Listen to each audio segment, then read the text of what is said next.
Hello friends, welcome to our YouTube channel that is IP trend. और आज से हम स्टार्ट करने वाले हैं Python data handling with pandas का एडवांस पार्ट। अभी आप देख सकते हैं स्क्रीन पर आपके सामने हमारा सीबीएसई क्लास 12th का आईपी का सिलेबस जो है वो ओपन है। और हम जो कर रहे थे, हम फर्स्ट यूनिट से हमने स्टार्ट किया था। First unit that is data handling using pandas and data visualisation. तो इसमें हमारे ये दो पार्ट हैं और इस फर्स्ट पार्ट को भी हमने 3 पार्ट्स में डिवाइड किया था। तो इसकी डिवीजन हम यहाँ से देखते हैं। ये हमारी फर्स्ट यूनिट थी, डाटा हैंडलिंग यूजिंग पांडास, जिसके दो पार्ट हैं, data handling using pandas 1 and part 2। First part का ये जितना पार्ट है ये हम ऑलरेडी सारा कवर कर चुके हैं हमारे बेसिक वर्जन में। हमने जो वीडियोस बनाई थी डाटा फ्रेम बेसिक्स की, जिसमें हमारे 13 पार्ट्स थे, उसमें हमने ये सारी चीजें ऑलरेडी कवर कर ली हैं। अब जो हम स्टार्ट करने जा रहे हैं, हम स्टार्ट करने जा रहे हैं पांडास के सेकंड पार्ट से, यानी कि data handling using pandas part 2 आज से हम स्टार्ट करेंगे, जिसमें हमारी फर्स्ट चीज क्या है, डिस्क्रिप्टिव स्टैटिस्टिक। तो हम सिलेबस वाइज जो है यूनिट वाइज स्टार्ट किया है हमने, उसी डायरेक्शन में हम आज कंटिन्यू करेंगे। तो लेकिन आज की जो वीडियो है वो हमारे एडवांस पार्ट की फर्स्ट वीडियो है। हमने पहले सीरीज पढ़ा, फिर हमने डाटा फ्रेम्स के बेसिक्स पढ़े, और आज जो हम शुरू करेंगे डाटा फ्रेम का एडवांस पार्ट, जिसमें हम डिस्क्रिप्टिव स्टैटिस्टिक्स से स्टार्ट करेंगे। डिस्क्रिप्टिव स्टैटिस्टिक्स में हम बहुत सारे फंक्शंस के बारे में पढ़ेंगे कि डाटा फ्रेम से हम मैक्स वैल्यूज कैसे कैलकुलेट करते हैं, मिन वैल्यूज, काउंट, सम, मीन, मीडियन, ये सारी चीजें क्या होती हैं, हम इन्हें कैसे कैलकुलेट करते हैं, ये सारी चीजें हम सीखेंगे। साथ साथ हम हर चीज को प्रैक्टिकली करके देखेंगे कि उसे हम कैसे, डाटा फ्रेम हमें क्रिएट करना है, कैसे हमें वो फंक्शन उस डाटा फ्रेम पे अप्लाई करना है, फिर हमें पूरे डाटा फ्रेम पे फंक्शन को कैसे अप्लाई करना है, या फिर अगर हमें किसी पर्टिकुलर रो या कॉलम पे फंक्शन अप्लाई करना है तो वो कैसे करना है, ये सारी चीजों के बारे में हम पढ़ेंगे। तो चलिए स्टार्ट करते हैं हमारा आज का पार्ट। ये हमारी बुक है सुमिता अरोड़ा वाली, जिसे हम जनरली प्रेफर करते हैं 11th-12th क्लास के लिए। और हमें जो टॉपिक स्टार्ट करना है वो है हमारा डिस्क्रिप्टिव स्टैटिस्टिक विद पांडास। ठीक है, यानी कि हमें डाटा फ्रेम पे डिस्क्रिप्टिव स्टैटिस्टिक जो है वो कैसे अप्लाई करनी होती है। Python Pandas is a widely used data science library and it offers many useful functions. हमें पता ही है कि Pandas जो लाइब्रेरी है वो डाटा साइंस में बहुत इंपॉर्टेंट रोल प्ले करती है, और ये हमें बहुत सारे फंक्शंस प्रोवाइड करती है जो हमारे लिए बहुत यूजफुल होते हैं। Among many other functions, the function offered by Pandas also include many useful statistical functions. जो और फंक्शंस ये प्रोवाइड करती है उसके साथ साथ ये कुछ स्टेटिस्टिकल फंक्शंस भी प्रोवाइड करती है जो कि बहुत यूजफुल होते हैं। In this we are going to talk about the same. तो और इस चैप्टर में हम उसी के बारे में पढ़ेंगे। पहले हम स्टैटिस्टिकल फंक्शंस के बारे में पढ़ेंगे और उसके बाद हम एग्रीगेट फंक्शंस के बारे में पढ़ेंगे। एग्रीगेट फंक्शंस भी जो है वो हमारे सिलेबस में प्रेजेंट है, आप यहाँ से देख सकते हैं। हम आज डिस्क्रिप्टिव स्टैटिस्टिक करने वाले हैं, उसके बाद नेक्स्ट जो है वो हमारे डाटा फ्रेम के ऑपरेशंस, एग्रीगेशन, सॉर्टिंग, पाइवटिंग, वो सब हम पढ़ेंगे। ठीक है, बट सबसे पहले स्टैटिस्टिकल फंक्शंस पढ़ेंगे। बट अब उन फंक्शंस को अप्लाई करने के लिए हमें एक डाटा फ्रेम की जरूरत पड़ेगी। तो बुक में जो एग्जाम्पल के लिए डाटा फ्रेम लिया है वो हमने लिया है सेल-डेफ डाटा फ्रेम। ये इस डाटा फ्रेम से आप बहुत ज्यादा सिमिलर फील कर रहे होंगे, क्योंकि हमने जब बेसिक वाला पार्ट किया था उसमें हमने ये वाला डाटा फ्रेम बहुत बार क्रिएट किया था। इवन स्टार्टिंग की जो वीडियोस थी जिसमें हमने डाटा फ्रेम की क्रिएशन देखी थी कि डाटा फ्रेम को कैसे क्रिएट करते हैं, उसकी क्रिएशन के अलग अलग कौन कौन से मेथड्स होते हैं, वहां भी हमने इसी डाटा फ्रेम को यूज किया था। तो सेम उसी स्ट्रक्चर को यूज करते हुए यहाँ हमने एक सेल-डेफ डाटा फ्रेम बनाया है।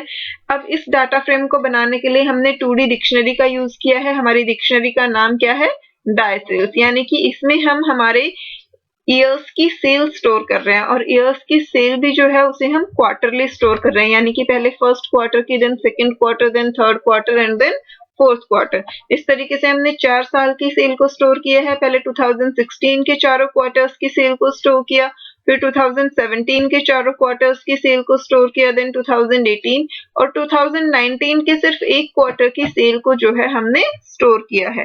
तो जब हमने इस वाली डिक्शनरी से अपना डाटा फ्रेम क्रिएट किया तो हमारा ये डाटा फ्रेम जो क्रिएट हुआ हमारी जो आउटर डिक्शनरीज की थी 2016, 17, 18, 19 वो हमारे डाटा फ्रेम के कॉलम्स के नाम बन गए, और जो हमारी इनर डिक्शनरीज की कीज थी वो हमारी क्या बन गई, रो इंडेक्सेस बन गई, दैट इज क्वार्टर 1, 2, 3 एंड 4।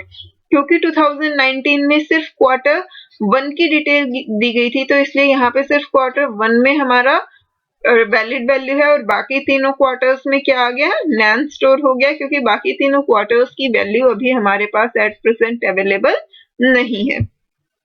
इसी डाटा फ्रेम को यूज करके हम सारे फंक्शंस अप्लाई कर करके देखेंगे।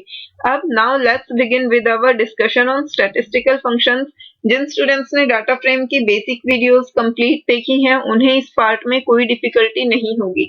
आगे पाइवेटिंग वगैरह जो है वो थोड़े डिफिकल्ट टॉपिक होते हैं, बट स्टैटिस्टिकल फंक्शंस जो है बहुत इजी है, क्योंकि हमें सिर्फ फंक्शंस के नाम जो है वो अप्लाई करने हैं डाटा फ्रेम पे, और फंक्शंस के नाम में भी कुछ भी डिफिकल्ट नहीं है, क्योंकि जो काम वो फंक्शन परफॉर्म कर रहा है उसी काम से रिलेटेड हमने उसका नाम रखा है। जैसे अब यहाँ पे आप देख सकते हैं फर्स्ट फंक्शन हम यहाँ पढ़ रहे हैं मिन और मैक्स फंक्शन। तो इसे पढ़ के ही हमें पता चल रहा है मिन फंक्शन क्या करेगा कि डाटा फ्रेम की मिनिमम वैल्यू रिटर्न करेगा, और मैक्स फंक्शन क्या करेगा कि डाटा फ्रेम की मैक्सिमम वैल्यू को रिटर्न करेगा।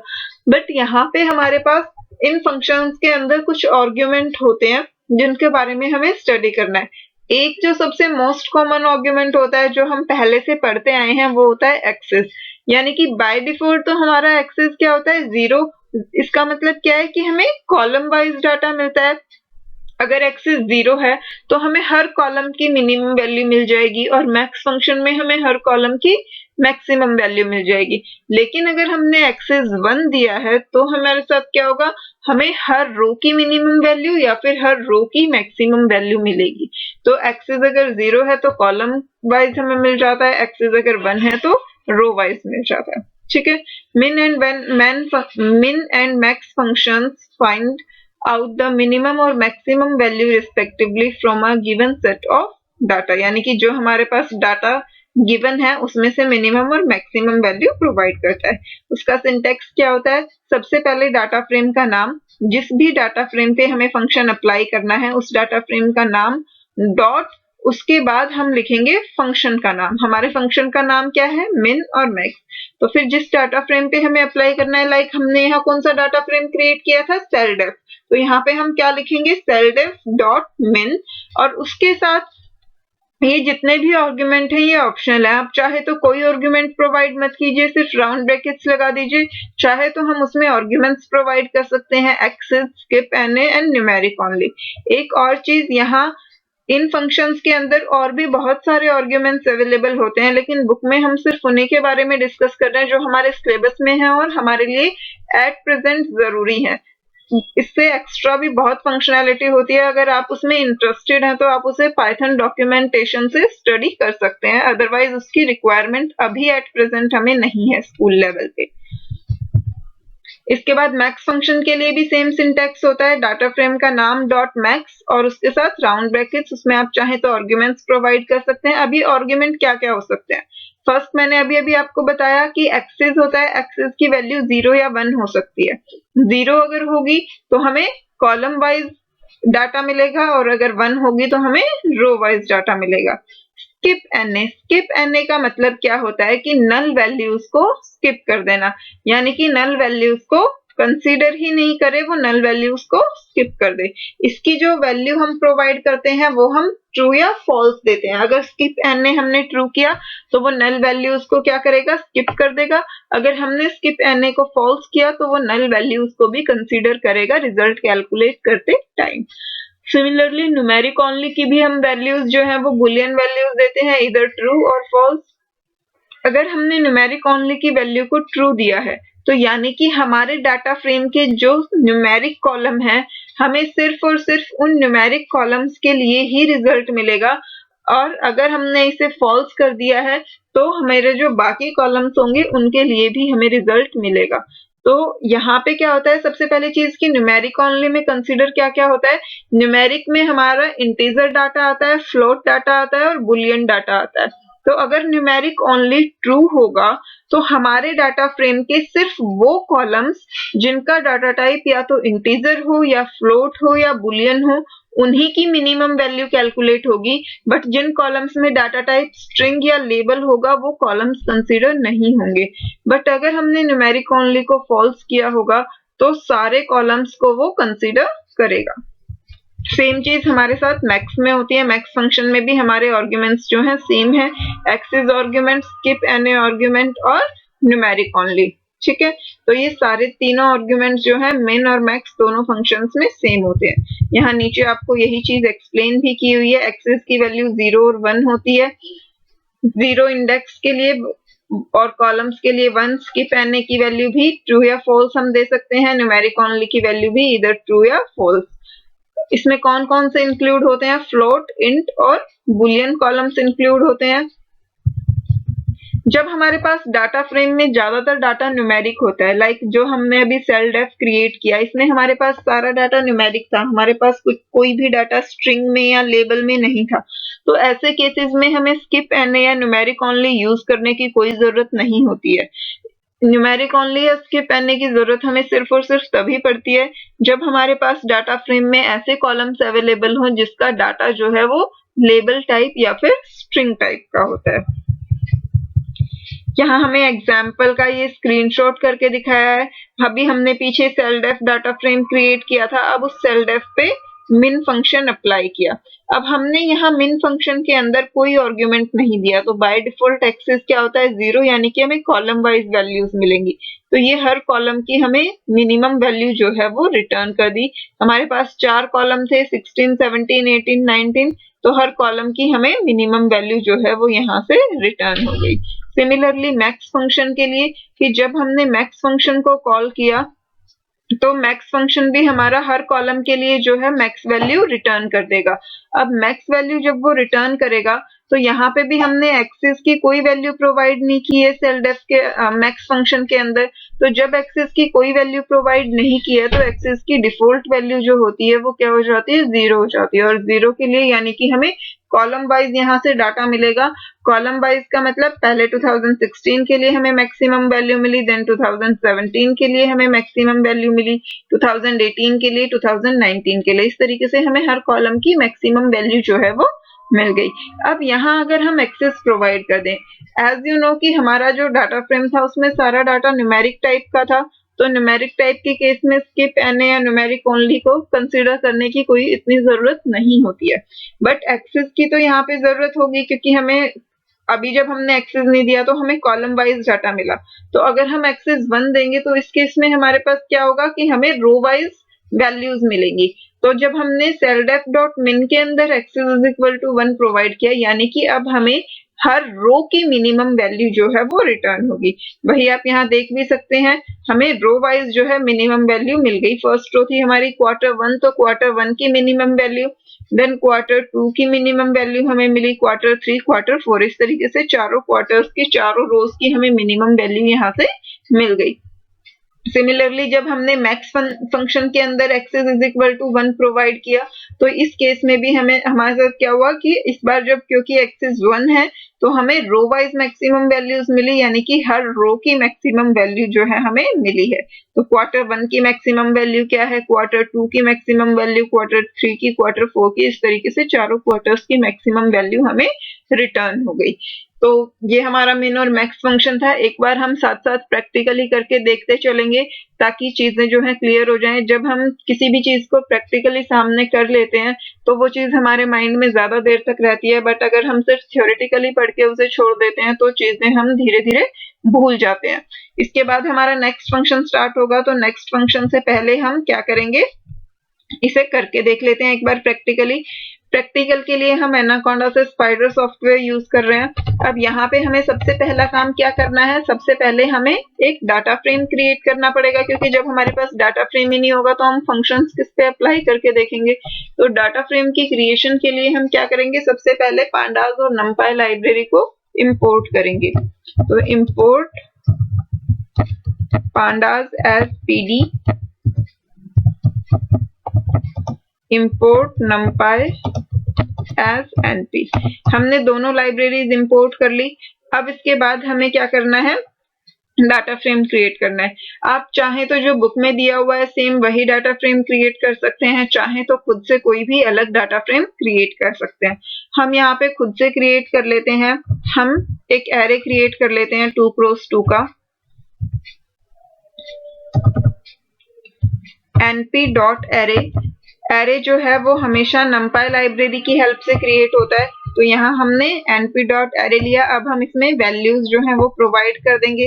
हम यहाँ वैल्यूज, हम एक रो में 4 कॉलम ले रहे हैं, तो हमारे पास हम जितनी भी रोज क्रिएट करेंगे हम हर किसी में कितने कॉलम्स ले लेंगे, 4 कॉलम्स ले लेंगे। अब ये हमारी फर्स्ट रो कंप्लीट हो गई। हम सेकेंड रो स्टार्ट करेंगे।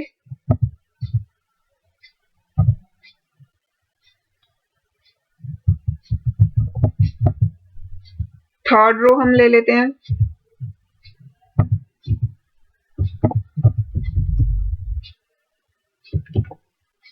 ये हमने हमारे एरे में 3 रो ले ली और हर रो में कितने कॉलम्स हैं, 4 कॉलम्स हैं।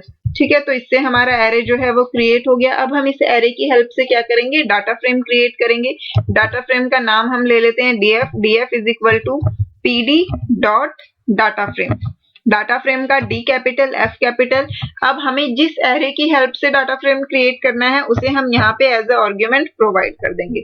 तो इससे हमारा डाटा फ्रेम जो है क्रिएट हो गया। हम इसे प्रिंट करवा के देख लेते हैं कि हमारा डाटा फ्रेम जो है वो सक्सेसफुली क्रिएट हुआ है या नहीं हुआ।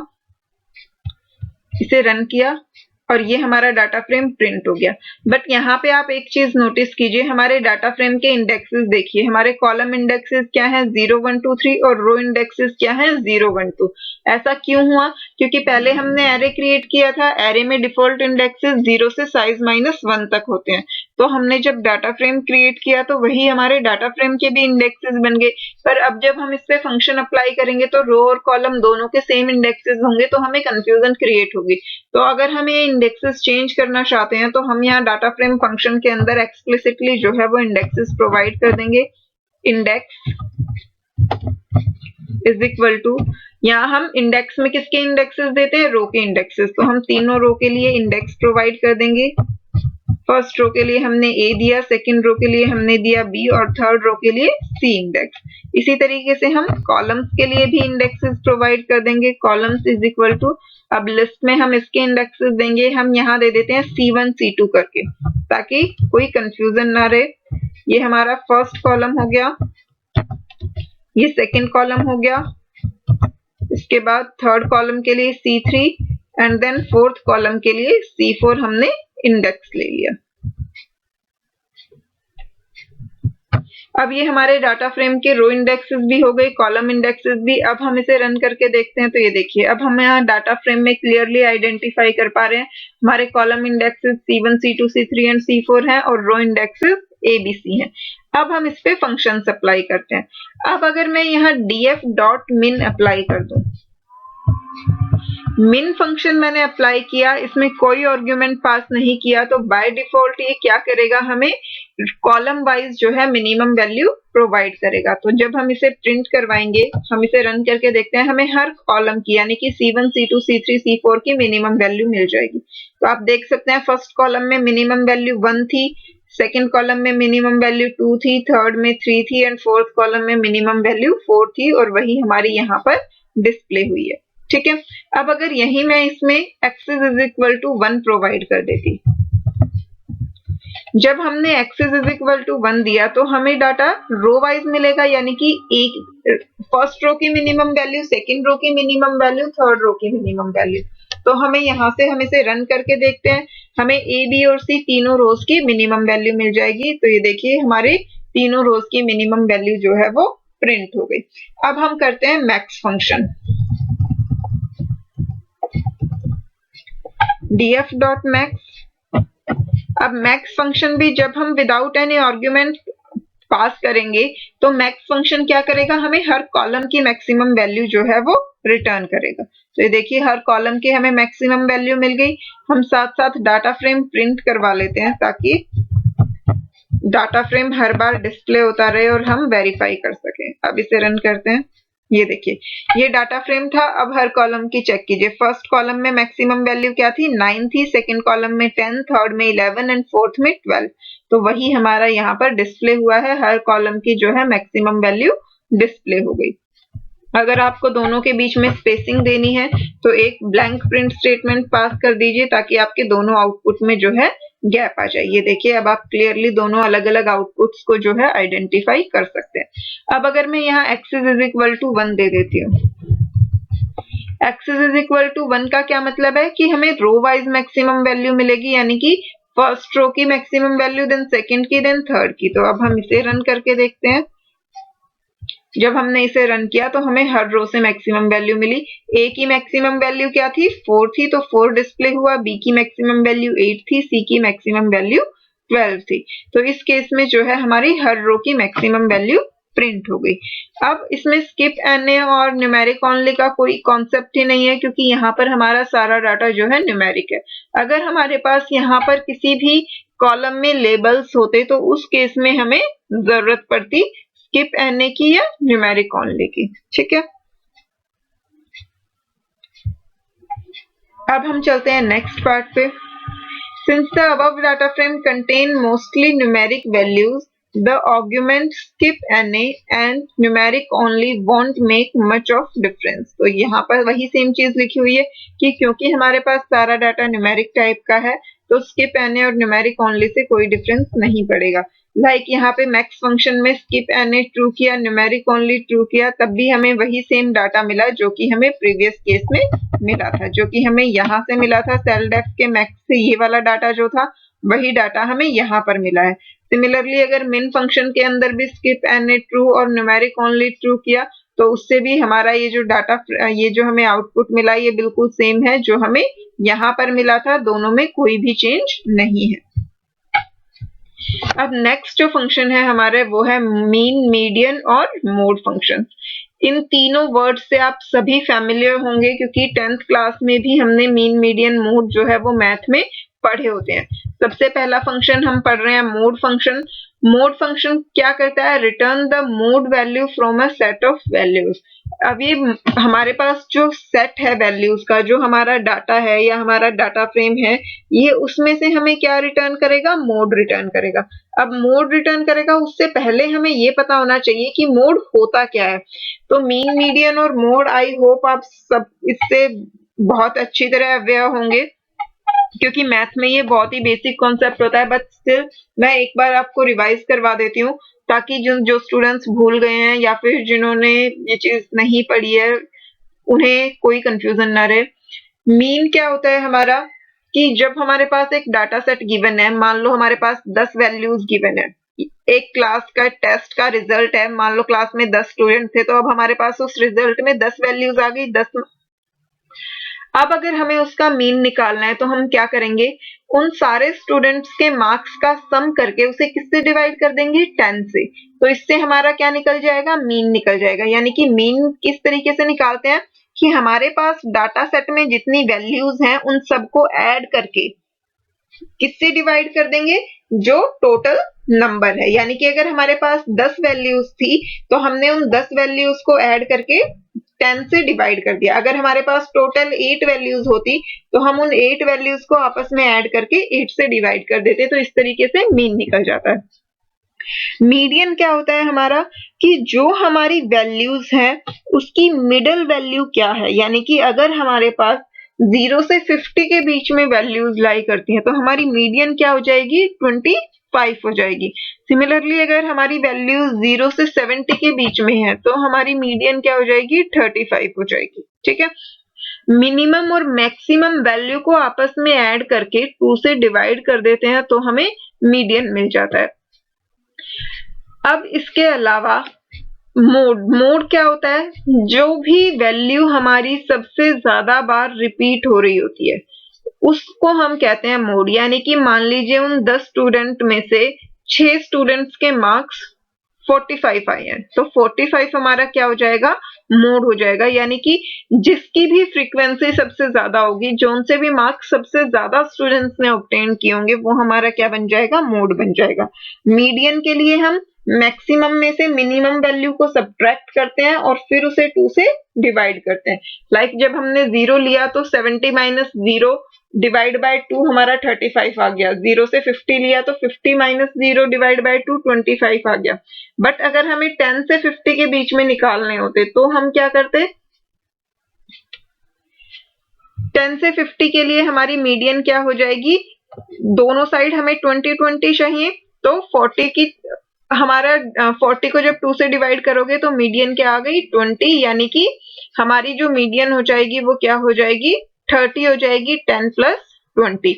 अब इसे करने का आप कोई भी तरीका ले सकते हैं, लेकिन ये तो सारा हो गया मैथ का कॉन्सेप्ट। पाइथन में ये सारी चीजें हमारे लिए बहुत इजी होती हैं, क्योंकि आपको कोई फॉर्मूला याद नहीं करना, किस तरीके से निकालना है, क्या करना है। पाइथन में हमें सिर्फ और सिर्फ एक चीज ध्यान रखनी है, फंक्शन का नाम। हमें मोड निकालना है किसी भी डाटा फ्रेम का, तो डाटा फ्रेम का नाम उसके साथ डॉट लगा के मोड। हमें मीन निकालना है, डाटा फ्रेम का नाम डॉट मीन। हमें मीडियन निकालना है, डाटा फ्रेम का नाम डॉट मीडियन। तो पाइथन हमारे लिए हर चीज को जो है वो बहुत ही इजी कर देता है। यहाँ पे हमें कोई भी फॉर्मूले, कोई भी कॉन्सेप्ट ज्यादा डिटेल में याद करने की जरूरत नहीं है। तो यहाँ पे हमें सिर्फ फंक्शन का नाम लिखना है और हमारा काम हो जाता है। यहाँ पे भी हमारे पास सेम कॉन्सेप्ट होता है। एक्सेस अगर हम 0 देंगे तो हमें कॉलम वाइज हर कॉलम का मोड मिलेगा। अगर हम यहाँ पे एक्सेस 1 देंगे तो हमें रो वाइज मोड कैलकुलेट होके मिलेगा, यानी कि हर रो का हमें मोड मिलेगा। न्यूमेरिक ओनली फॉल्स है। यहाँ पे इसका मतलब क्या है कि अगर न्यूमेरिक ओनली ट्रू करेंगे तो सिर्फ जो हमारे डाटा फ्रेम के न्यूमेरिक कॉलम्स हैं वो कंसीडर होंगे, और अगर हम न्यूमेरिक ओनली को फॉल्स करेंगे तो जितने भी कॉलम्स अवेलेबल हैं वो सारे के सारे कंसीडर होंगे। एक्सेस की वैल्यू 0 या 1 हो सकती है। न्यूमेरिक ओनली जो है वो बुलियन होता है, डिफॉल्ट फॉल्स होता है। हम इसे फॉल्स या ट्रू में से कुछ भी प्रोवाइड कर सकते हैं। Function mean return the computed mean. तो मोड हमने पढ़ लिया कि वो फंक्शन हमें क्या रिटर्न करता है, मोड रिटर्न करता है। मीन फंक्शन क्या करेगा? मीन कैलकुलेट करके वो रिटर्न करेगा। और मीडियन फंक्शन क्या करेगा? Return the middle number from the set of number, कि जो हमारे पास सेट ऑफ नंबर गिवन है उसका जो भी मिडल नंबर होगा वो हमें रिटर्न कर देगा। तो मीन, मीडियन और मोड के लिए जो हमारे फंक्शन का नाम है वही काम वो परफॉर्म कर रहे हैं। मीन के लिए भी सिंटैक्स हमारा क्या होगा? डाटा फ्रेम का नाम डॉट मीन और उसके साथ हम एक्सेस, स्किप एन और न्यूमेरिक ओनली, ये तीनों आर्गुमेंट हमने मिन मैक्स के साथ पढ़े ही हैं। वही सेम यहाँ पे होता है। एक्सेस की वैल्यू हम 0 या 1 कुछ भी प्रोवाइड कर सकते हैं। स्किप एन ट्रू या फॉल्स होगा। ट्रू का मतलब नल वैल्यूज को स्किप करना है, फॉल्स का मतलब नल वैल्यूज को कंसीडर करना है। न्यूमेरिक ओनली भी, अगर न्यूमेरिक ओनली ट्रू है तो सिर्फ न्यूमेरिक डाटा कंसीडर करना है, फॉल्स है तो सारे कॉलम्स को कंसीडर करना है। बट यहाँ पर एक चीज देखना यहाँ पे कि अगर न्यूमेरिक ओनली फॉल्स भी है तो हमने सारे कॉलम्स को कंसीडर तो किया, बट अगर किसी कॉलम में न्यूमेरिक डाटा नहीं है तो हम उसका मीन वैसे भी कैलकुलेट नहीं कर सकते। तो इस केस में अगर हम फॉल्स भी करेंगे तो भी हमें मीन तो कैलकुलेट होके नहीं ही मिलेगा। मीन हमें सिर्फ और सिर्फ न्यूमेरिक कॉलम्स का ही मिलेगा। बट अगर हमने इसे फॉल्स किया है तो वो एक बार सारे कॉलम्स को चेक जरूर करेगा, जो कि इंटरनल वर्क होता है, हमें उससे कोई फर्क नहीं पड़ता। सेम चीज with the median, data frame का नाम डॉट मीडियन, उसके साथ एक्सेस की वैल्यू जो भी हमें देनी है। 0 का मतलब कॉलम वाइज, 1 देंगे तो row wise. Skip N numeric only, same वही वर्क करेंगे जो हर फंक्शन में कर रहे हैं। अब हम इसे रन करके देखते हैं। यहाँ पे हमें ये तीनों फंक्शंस का स्क्रीनशॉट लगा के उन्होंने दिया है कि जब हम ये फंक्शंस अपने सेलडेफ डाटा फ्रेम पे अप्लाई करेंगे तो हमें क्या रिजल्ट मिलेगा। ठीक है, तो यहाँ पर आप देखिए सेलडेफ डॉट मोड। यहाँ मोड फंक्शन में हमने कोई आर्गुमेंट पास नहीं किया, कोई एक्सेस प्रोवाइड नहीं किया। तो जब हमने कोई एक्सेस प्रोवाइड नहीं किया यानी कि क्या होगा? हमें कॉलम वाइज जो है वो मोड मिलेगा, तो हमें हर कॉलम का मोड मिलेगा। बट अगर आपने ध्यान दिया हो हमारे डाटा फ्रेम में रिपीटेड वैल्यूज जो थी वो कम थी, तो कोई भी कॉलम ऐसा नहीं था जिसमें कोई भी वैल्यू रिपीटेड हो। आप चाहे तो एक बार चेक कर सकते हैं ओरिजिनल डाटा फ्रेम। ये देखिए, ये हमारा ओरिजिनल डाटा फ्रेम था। अब मोड क्या करता है, मोड हमें वो वैल्यू रिटर्न करता है जो सबसे ज्यादा बार रिपीट हो रही होती है। अब यहाँ देखिए 2016 वाले कॉलम में क्या कोई भी वैल्यू जो है वो रिपीट हो रही है? फर्स्ट वैल्यू 34500, देन 5600, 4700, एक भी वैल्यू जो है वो रिपीट नहीं हो रही, सबकी फ्रीक्वेंसी इक्वल है। तो हम कैसे डिसाइड करें कि कौन सी वैल्यू मोड वैल्यू है? सिमिलरली 2017 वाले कॉलम में भी सारी वैल्यूज यूनिक है, सबकी फ्रीक्वेंसी 1 है। 2018 वाले कॉलम में भी हमारे पास कोई रिपीटेड वैल्यू नहीं है। तो जब हर कॉलम में हमारे पास यूनिक वैल्यू है, सबकी फ्रीक्वेंसी 1 है, हमारे पास कैसे हम मोड निकालेंगे? तो इस केस में हमारा हर एलिमेंट जो है वो क्या बन जाता है? मोड बन जाता है, और हमें सारे एलिमेंट जो है वो रिटर्न हो जाते हैं। तो यहाँ आप देख सकते हैं हमें सारे एलिमेंट जो है रिटर्न हो गए। 2016 के भी हमारे पास 4 मोड हैं, 2017 के भी हमारे पास 4 मोड हैं, 2018 के भी 4 मोड हैं। 2019 में एक ही वैल्यू थी तो वही उसका मोड है, और बाकी तीनों जो थी नैन थी। अब यहाँ पे एक चीज और आपको ध्यान देनी है, जो हमारा एक्चुअल डाटा फ्रेम था सेल डेफ, उसमें वैल्यूज का ऑर्डर ये नहीं था जो ऑर्डर आप यहाँ पे देख रहे हैं। यहाँ पे हमारी जो वैल्यूज हैं वो इंक्रीजिंग ऑर्डर में है। ये देखिए 34500, देन 4700, 4900, 56000। सिमिलरली इस कॉलम में सारी वैल्यू इंक्रीजिंग ऑर्डर में है, इस कॉलम में भी सारी वैल्यूज जो है वो इंक्रीजिंग ऑर्डर में है। जो हमारा एक्चुअल डाटा फ्रेम था उसमें हमारे पास वैल्यूज इस तरीके से नहीं थी। ये देखिए, ये 2016 वाला कॉलम था तो वैल्यूज जो है इस वाले कॉलम में तो इंक्रीजिंग ऑर्डर में है। यहाँ पे हमारे पास, यहाँ पे ये थर्ड कॉलम देखिए, थर्ड कॉलम में वैल्यूज जो है वो इंक्रीजिंग ऑर्डर में नहीं है। तो जब हम मोड फंक्शन अप्लाई कर दिया तो उसके बाद जो हमें रिजल्ट मिला वो जरूरी नहीं है कि सेम इसी फॉर्मेट में हो जो जैसे कि यहाँ पे है। यहाँ तो ये डिफॉल्ट था ऑलरेडी, क्योंकि हमारे पास इस कॉलम में 4 वैल्यूज हैं और चारों वैल्यूज ही हमारी मोड है, तो वहां वो किसी भी नंबर पे कोई भी वैल्यू डिस्प्ले कर सकता है।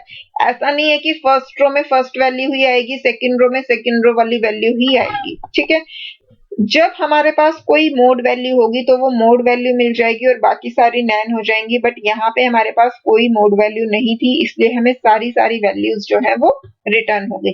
मैं आपको प्रैक्टिकली ये चीज करके दिखाऊंगी कि अगर हमारे पास मल्टीपल वैल्यूज होती तो हमारा रिजल्ट जो है वो कैसे चेंज हो जाता है। अब यहीं अगर हम एक्सिस 1 दें मोड फंक्शन के अंदर तो हमें रो वाइज मिलेगा, यानी कि Q1, Q2, Q3 और Q4 के लिए मिलेगा। अब यहाँ पर देखिए Q1 में क्या कोई रिपीटेड वैल्यू है? नहीं है। Q2 में हमारे पास कोई रिपीटेड वैल्यू नहीं है। Q3 में हमारे पास रिपीटेड वैल्यू है, डेट इज 57,000, यानी कि Q3 का मोड क्या हो जाएगा? 57,000। 47,000 एक ही बार आ रहा है, 57,000 दो बार आ रहा है, यानी कि इसकी ऑकरेंस सबसे ज्यादा है, तो ये हमारा क्या बन जाएगा? मोड बन जाएगा। तो हमें Q3 में एक ही मोड मिला। Q1 और Q2 में हमारे Q1 में 4 मोड थे, Q2 में 3 वैल्यू है, तीनों मोड हो गई। Q3 का हमारा एक ही मोड है। Q4 में भी ये तीनों वैल्यूज अलग अलग हैं, तो तीनों हमारी क्या बन जाएंगी? मोड बन जाएंगी। ठीक है, तो अब जब हम एक्सिस 1 देंगे तो हमें रो वाइज मोड मिलेगा। तो हम ये चेक कर लेते हैं हमारा रिजल्ट क्या आ रहा है इससे। अब ये देखिए, फर्स्ट में हमारे पास 4 वैल्यूज थी, वो चारों की चारों हमारी मोड थी, तो वो चारों यहाँ पर क्या हो गई? डिस्प्ले हो गई। ठीक है, सेकेंड रो में हमारे पास 3 वैल्यू थी, तीनों मोड थी, तो तीनों यहाँ पे आ गई। थर्ड रो में हमारे पास 57,000 जो था वो हमारा मोड था, तो हमारा एक ही मोड था, तो वो मोड डिस्प्ले हो गया और बाकी तीनों कॉलम्स में क्या आ गया? नैन आ गया। यहाँ पे कॉलम 4 क्यों आए? क्योंकि हमारे पास फर्स्ट रो जो थी उसमें 4 मोड थे, तो इसलिए 4 कॉलम्स तो क्रिएट होने ही थे। और Q4 में 3 वैलिड वैल्यूज थी, तीनों अलग अलग थी, तो वो तीनों हमारी क्या बन गई? मोड बन गई। अब यहाँ पे आप लोगों को एक और चीज नोटिस करनी है, वो ये, जब हमने सेलडेफ डॉट मोड दिया तो ये कॉलम वाइज मोड दे रहा था, यानी कि 2016, 17, 18, 19 का इसने मोड जो है डिस्प्ले किया। बट यहाँ पे आप देखिए रो इंडेक्सेस हमारे Q1, Q2, Q3 and Q4 नहीं है, ये रैंडम इंडेक्सेस हैं, क्योंकि जनरली एक ही मोड रिटर्न होता है, तो वो हमारी 0th रो में रिटर्न हो जाता है। बट यहाँ पे हमारे पास इस कॉलम में 4 मोड थे, तो इसलिए हमारे पास 4 इंडेक्स जो है वो जनरेट हो गए। सिमिलरली जब एक्सेस 1 दिया तो Q1, Q3 और Q4 का हमें मोड मिला। तो इनके मोड जब आए तो यहाँ पे इनके इंडेक्सेस जो हैं वो क्या हो गए, 0, 1, 2 और 3 हो गए। जितने हमारे पास मोड होते हैं उतने हमारे इंडेक्सेस जो हैं वो जनरेट हो जाते हैं। Now next with the median. Median के केस में क्या होता है, हमें मिडिल वैल्यू मिलती है हमारे कॉलम की। तो सेल्फ डॉट मीडियन हमने यहाँ एक्सेस प्रोवाइड नहीं किया, यानी कि हमें हर कॉलम की क्या होगी, मिडिल वैल्यू जो है रिटर्न हो जाएगी। अब आप ये यहीं से देख सकते हैं, ये हमारा 2016 वाला कॉलम था, इसकी मिडिल वैल्यू क्या होगी, इन चारों वैल्यूज के बीच की वैल्यू। तो आप देख सकते हैं यहाँ पे हमारी वैल्यू क्या आई, 48,000। दो वैल्यूज 48,000 से कम है और 2 से ज्यादा है। यहाँ नेक्स्ट हमारी जो थी 2017 के लिए भी आप मिडिल वैल्यू देख सकते हैं, 51,550। इसी तरीके से 2018 के लिए, 2019 में एक ही वैल्यू है तो इसलिए वही हमारी मीडियन बन गई, क्योंकि हमारे पास वैल्यू ही एक है। मीडियन हम कब निकालते हैं, जब हमारे पास रेंज ऑफ वैल्यूज होती है। जब हमने मीडियन में एक्सेस इज इक्वल टू 1 दिया तो हमें हर रो की मीडियन मिली, यानी कि पहले Q1 की, देन Q2 की, देन Q3 की एंड देन Q4 की हमें क्या मिल गई, मिडिल वैल्यूज मिल गई। तो मीडियन का मतलब होता है सेट ऑफ जो वैल्यूज है उसके बिल्कुल एग्जैक्ट बीच की वैल्यू, सेंटर वाली वैल्यू। नाउ नेक्स्ट है मीन फंक्शन। मीन फंक्शन हमें क्या रिटर्न करता है, एवरेज रिटर्न करता है। अगर आपको मीन समझ नहीं आ रहा तो आप इसे ऐसे याद कर सकते हैं कि मीन फंक्शन जो है वो एवरेज कैलकुलेट करके रिटर्न करेगा, यानी कि यहाँ पे अब हमने एक्सेस नहीं दिया तो हमें कॉलम वाइज मिलेगा। तो 2016 का मीन क्या होगा, 2016 वाले कॉलम की चारों वैल्यूज को आपस में ऐड करेंगे, फिर उसे 4 से डिवाइड करेंगे तो हमें ये रिजल्ट मिल जाएगा। सिमिलरली 2016 के लिए, 2017 के लिए, 18 के लिए और 19 के लिए। 19 में आप देख सकते हैं हमारे पास एक ही वैल्यू थी, बाकी 3 नैन थी, तो हमने उस एक ही वैल्यू को, जब उसे किसी से सम करने की तो जरूरत है नहीं, एक ही वैल्यू है, उसे 1 से ही डिवाइड करोगे तो रिजल्ट भी सेम वही मिल जाएगा। इसी तरीके से जब हमने एक्सेस 1 दिया तो हमें रो वाइज मिला। रो वाइज Q1 में हमारे पास 4 वैल्यूज थी तो चारों को ऐड करके 4 से डिवाइड किया, बट Q2 में हमारे पास 3 ही वैल्यूज थी तो हमने तीनों को ऐड करके 3 से डिवाइड कर दिया। Q3 और 4 में भी 3 वैल्यूज थी तो उन्हें आपस में ऐड करके 3 से डिवाइड कर देंगे तो हमारा क्या हो जाएगा, मीन हमें मिल जाएगा। नेक्स्ट है काउंट और सम मेथड, बट इससे पहले हम एक बार मीन मीडियन मोड को प्रैक्टिकली करके देख लेते हैं। यहाँ से सबसे पहले हम मीन और मीडियन देख लेते हैं, क्योंकि मोड के लिए हम हमारे डाटा फ्रेम में अलग अलग वेरिएशंस करके चेक करेंगे। तो जब हम मीन कैलकुलेट करेंगे, अभी हमें क्या करेगा, यहाँ हमने कोई एक्सेस नहीं दिया तो हमें कॉलम वाइज मीन कैलकुलेट करके देगा। अब हम इसे रन करते हैं तो हमें हमारे चारों कॉलम C1, C2, C3 और C4 का मीन मिल जाएगा। आप चाहें तो इसे वेरीफाई भी कर सकते हैं। यहाँ देखिए हमारे पास कॉलम में 3 वैल्यूज हैं, 9, 5 और 1। इन तीनों को आपस में ऐड करिए तो रिजल्ट हमें क्या मिलेगा, 9 + 5 इज 14 + 1 15। अब 15 को जब 3 से डिवाइड करेंगे तो हमें रिजल्ट क्या मिला, 5।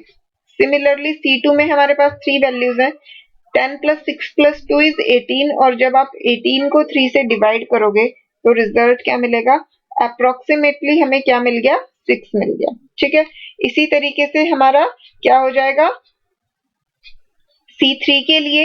अब यहाँ पे देखिए C3 में भी हमारे पास क्या हो जाएगा, 7 + 3 10 + 11 21। जब 21 को 3 से किया तो हमें क्या मिल गया, 7 मिल गया। नेक्स्ट 12 + 8 हमारा 20, 20 + 4 24। तो 24 को जब 3 से डिवाइड किया तो 8 मिला। 3 से क्यों डिवाइड किया, क्योंकि कॉलम में 3 वैल्यूज थी। तो जितने नंबर ऑफ वैल्यूज हैं उन्हें ऐड करके उस नंबर से डिवाइड कर देंगे।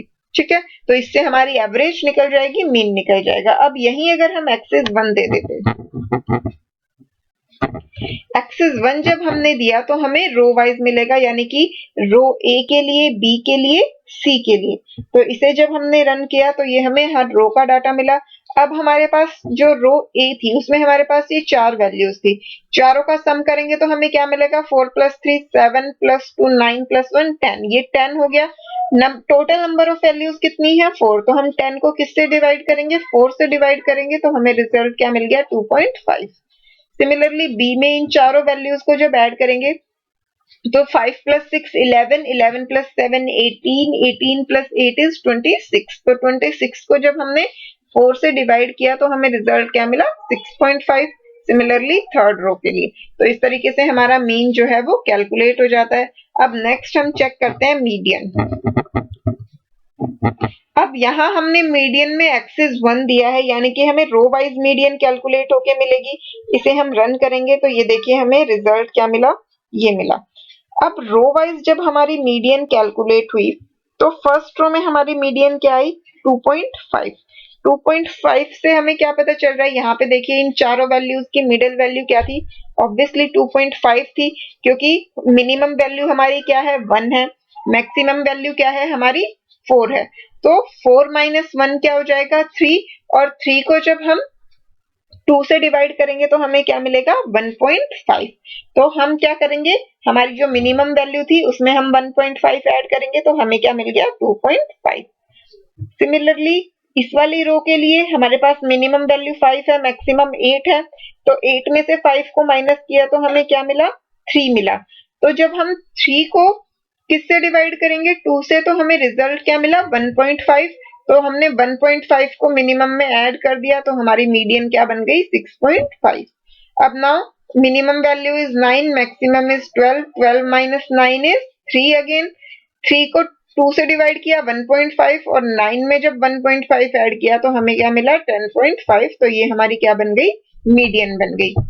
अब अगर हम ये एक्सिस हटा दें यहाँ से, मान लीजिए एक्सिस की अगर हमने यहाँ से हटा दिया तो अब हमें जो मीडियन मिलेगी वो कैसे मिलेगी, कॉलम वाइज मिलेगी। ठीक है, तो जब हमें कॉलम वाइज मीडियन मिलेगी तो हमें C1, C2, C3 और C4 के लिए मिलेगी। तो अब हम इसे रन करके देखते हैं। ये देखिए हमें चारों कॉलम्स की मीडियन जो है वो यहाँ से मिल गई। आप इसे भी वेरीफाई कर सकते हैं। 9 माइनस 1 क्या होता है 8। 8 को जब 2 से डिवाइड करोगे तो क्या आ गया 4 आ गया। तो मिनिमम वैल्यू यानी कि 1 में जब 4 ऐड किया तो हमें क्या मिला 5। तो हमारी मीडियन क्या बन गई यहाँ से 5 बन गई। सेकंड कॉलम के लिए 10 माइनस 2 क्या हुआ 8। 8 को 4 से डिवाइड किया तो 4 मिला, और 4 को जब मिनिमम वैल्यू यानी कि 2 में ऐड किया तो क्या मिल गया 6। तो 6 हमारी क्या बन गई मीडियन बन गई। थर्ड कॉलम के लिए अगेन मैक्सिमम में से मिनिमम सब्ट्रैक्ट करेंगे तो 11 माइनस 3 क्या हो गया 8। 8 को 2 से डिवाइड किया तो 4 मिला। अब जब 3 में मिनिमम वैल्यू में 4 ऐड करेंगे तो हमें क्या मिला 7। तो हमारी मीडियन क्या बन गई 7। इसी तरीके से C4 के लिए देखिए 12 माइनस 4 क्या होता है 8। 8 को जब 2 से डिवाइड किया तो क्या मिला 4 मिला। तो मिनिमम वैल्यू हमारी 4 थी, 4 में जब हमने 4 ऐड किया तो हमें क्या मिला 8, और हमारे कॉलम की मीडियन क्या बन गई 8 बन गई। इसी तरीके से हमें क्या हुआ, हमें हर कॉलम की मीडियन मिल गई। तो अब मीन और मीडियन फंक्शन आई होप सबको क्लियर हो गए होंगे। बट किसी भी स्टूडेंट को अगर कहीं भी कोई भी डाउट हो तो आप कमेंट करके अपने डाउट जो है पूछ सकते हैं। साथ ही साथ अगर आपको वीडियो समझ आ रही है, पसंद आ रही है, तो वीडियो को लाइक करना, उस पर कमेंट करना मत भूलिए। और हाँ, अगर चैनल अभी तक सब्सक्राइब नहीं किया है तो चैनल को भी साथ साथ सब्सक्राइब कर लीजिए। अब हम देखते हैं मोड फंक्शन को। मोड फंक्शन हमारा क्या करता है कि जिसकी मैक्सिमम ऑकरेंस होती है वो वैल्यू हमें रिटर्न करता है। तो यहाँ हमने मोड फंक्शन को कॉल किया। अब हमने यहाँ कोई एक्सेस प्रोवाइड नहीं किया तो हमें कॉलम वाइज मोड मिलेगा। बट ये देखिए हमारे डाटा फ्रेम में कोई भी रिपीटेड वैल्यू नहीं है। जब रिपीटेड वैल्यू ही नहीं है, C1 कॉलम में भी कोई रिपीटेड वैल्यू नहीं है, यानी कि ये तीनों ही उसका मोड है। C2 में भी कोई रिपीटेड वैल्यू नहीं है, तीनों ही वैल्यूज उसका मोड है। C3 में भी, C4 में भी। तो यहाँ पे जब हम इसे रन करेंगे तो हमें हर कॉलम के लिए मोड मिल गया। ये देखिए हमारा कॉलम वाइज मोड आ गया। बट जो चीज मैंने आपको वहां पीछे थ्योरेटिकल पार्ट में बताई थी, नोटिस कीजिए कि हमारे कॉलम्स का मीन जब कैलकुलेट हो रहा है तो कॉलम्स के ही इंडेक्सेस आए हैं, रो इंडेक्सेस ABC नहीं आए हैं। क्योंकि यहाँ कॉलम के 3 मोड हैं तो इसीलिए यहाँ 3 इंडेक्स जनरेट हुए, डेट इज 0, 1 एंड 2। यहाँ अगर एक्सिस हम 1 भी देंगे तो भी हमें सेम डाटा फ्रेम मिलेगा, क्योंकि हमारे पास इस बार भी कोई मोड नहीं है, किसी भी रो में कोई भी वैल्यू जो है वो रिपीट नहीं हो रही है।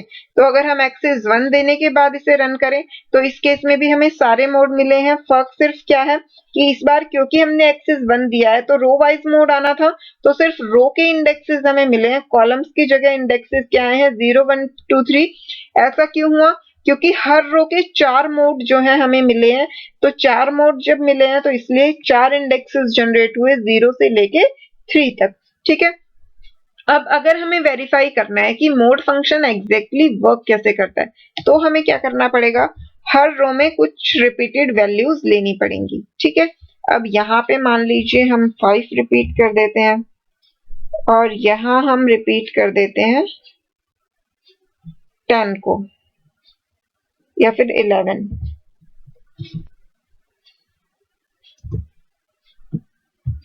अब हम इसे सेव कर लेते हैं और अब इसे रन करके देखते हैं। ठीक है, ये हमारा एक्चुअल डाटा फ्रेम है अब जिसकी वैल्यूज हमने चेंज कर दी। हमने यहाँ एक्सिस 1 दिया हुआ है, एक्सिस 1 का मतलब क्या है, रो वाइज जो है वो मोड कैलकुलेट होगा।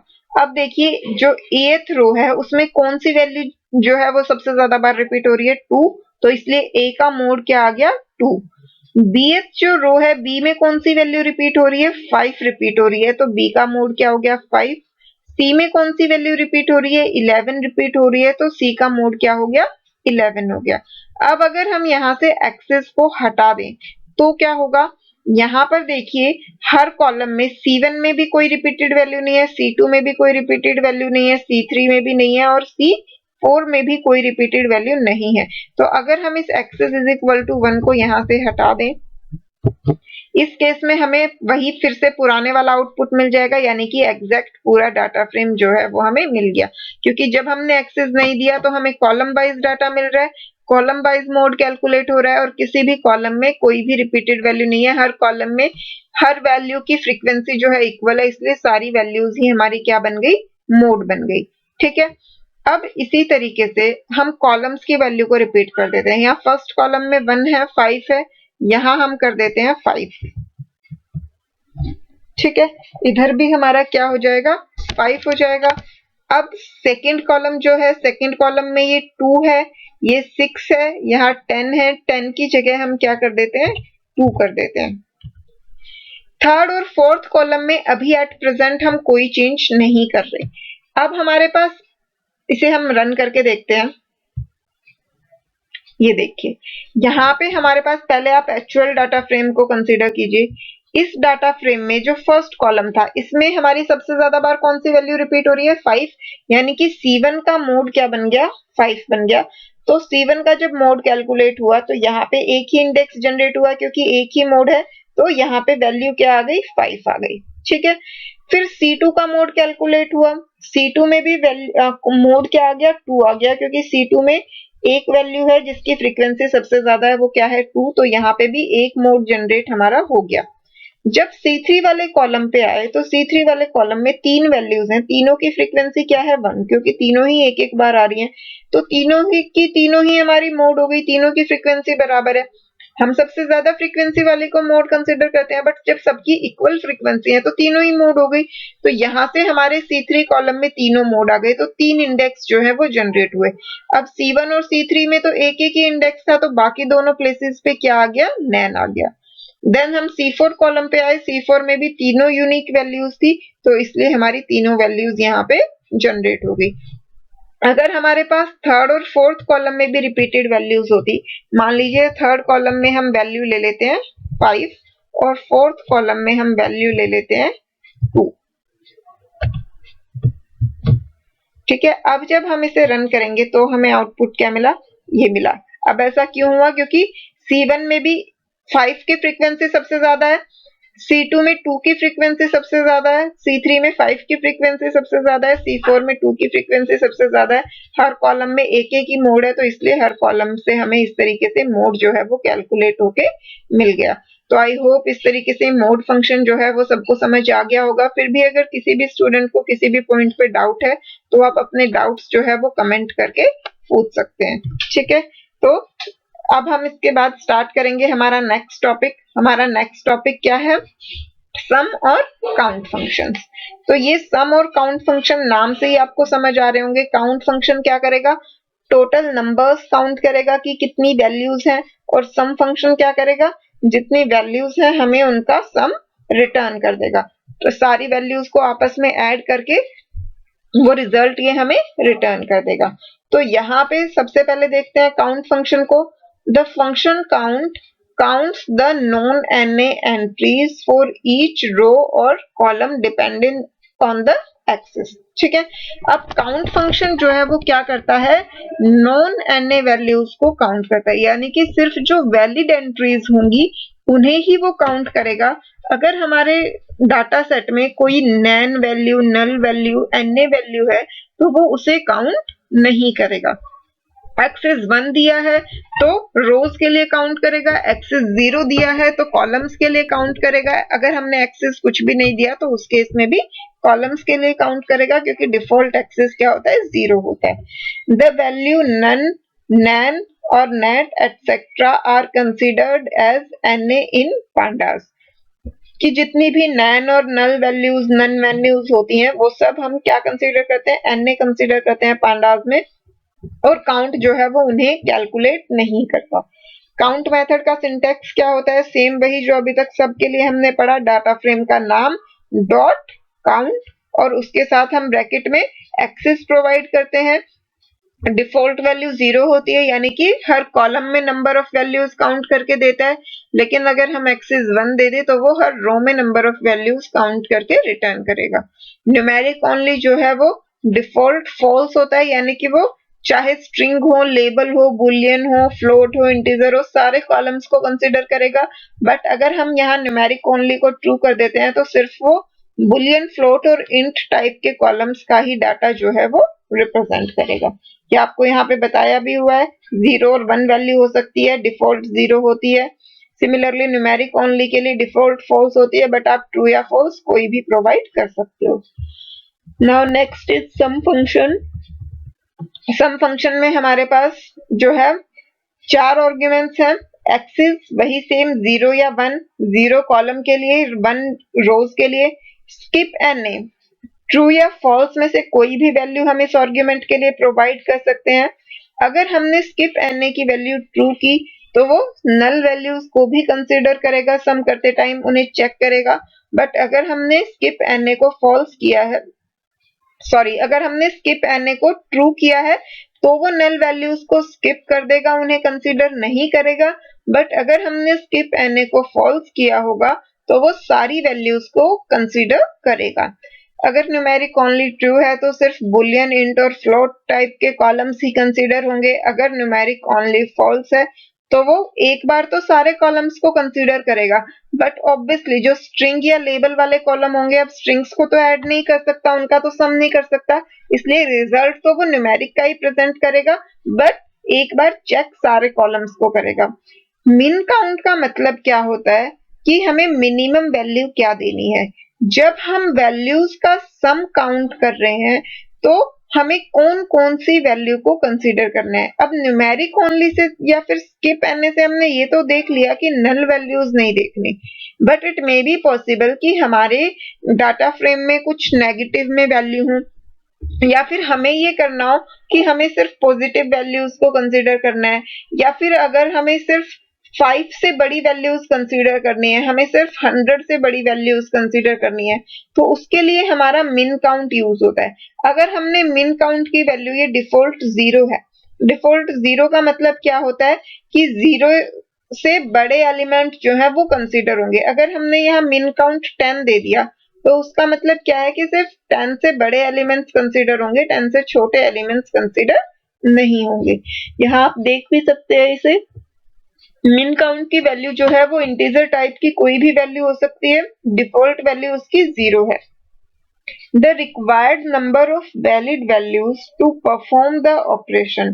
तो मिन काउंट का मतलब क्या है कि हमारे पास ऑपरेशन परफॉर्म करने के लिए मिनिमम कितनी वैल्यूज जो है वो होनी चाहिए। If fewer than min count, non NA values are present, the result will be NA. यानी कि जो हमने मिन काउंट की वैल्यू दी है, अगर उससे कम वैलिड वैल्यूज हमारे पास प्रेजेंट हैं तो हमारा रिजल्ट क्या हो जाएगा, नल हो जाएगा। उस केस में हमारी वैलिड वैल्यू जो है वो रिजल्ट नहीं बन पाएगी। ठीक है, 0 हमने दिया है तो 0 का मतलब क्या है, अगर हमारे पास एक भी वैलिड वैल्यू है तो हम उसका रिजल्ट जो है वो प्रिंट कर देंगे। अगर हमारे पास मिन काउंट की वैल्यू मान लीजिए 2 होती तो उस केस में क्या हो जाता, कि हमारे पास मिनिमम 2 वैल्यूज जो है वो होनी चाहिए। अगर हमारे पास 2 से भी कम वैल्यूज हैं, वैलिड वैल्यूज हैं, तो उस केस में हमारा रिजल्ट नल हो जाएगा। अगर हमने min काउंट की वैल्यू 2 दे दी मान लीजिए, और हमारे कॉलम में सिर्फ एक ही वैल्यू है, जैसे कि वो 2019 वाला कॉलम था, सिर्फ क्वार्टर 1 में हमारा क्या था 61,000, बाकी तीनों क्वार्टर्स में क्या था नैन था। तो उस केस में अगर हम min काउंट 2 दे देते हैं तो हमें टोटल रिजल्ट क्या मिलेगा, नल मिलेगा, क्योंकि हमारे पास जो वैलिड वैल्यूज हैं वो min काउंट से कम है, 2 से कम है। तो यहाँ पे हम मिनिमम वैल्यू प्रोवाइड करते हैं जितनी की हमें हमारा ऑपरेशन परफॉर्म करने के लिए रिक्वायर्ड होती है। इसे हम प्रैक्टिकली करके देखते हैं। ये देखिए, जब हमने सेलडेफ डॉट काउंट दिया तो हमने यहाँ कोई एक्सेस नहीं दिया, यानी कि हमें कॉलम वाइज डाटा मिलेगा। अब हमारे पास 4 कॉलम थे, 2016 में भी 4 रोज थी, 2017 में भी 4 रोज थी, 18 में भी, बट 2019 में एक ही वैल्यू थी, बाकी 3 क्या थी, नैन वैल्यूज थी, और काउंट मेथड नैन वैल्यूज को काउंट नहीं करता, इसलिए 2019 वाले कॉलम का आंसर क्या मिला हमें 1, यानी कि इसमें सिर्फ एक ही वैलिड वैल्यू है। अगर हमने एक्सेस इज इक्वल टू 1 दिया तो हमें रो वाइज काउंट मिलेगा। रो वाइज के लिए हमारी फर्स्ट रो क्या थी, क्वार्टर 1, जिसमें हमारे पास 4 वैल्यूज थी, तो इसका काउंट क्या हो गया 4। क्वार्टर 2 में हमारे पास सिर्फ 3 ही कॉलम्स में वैल्यू थी, फोर्थ हमारे पास नैन था, तो इसलिए इसका आंसर क्या हो गया 3। सिमिलरली क्वार्टर 3 और 4 में भी सिर्फ 3 वैलिड वैल्यूज थी, फोर्थ वैल्यू क्या थी, नैन थी, तो इसलिए क्वार्टर 3 और क्वार्टर 4 का रिजल्ट भी क्या हो गया 3 हो गया।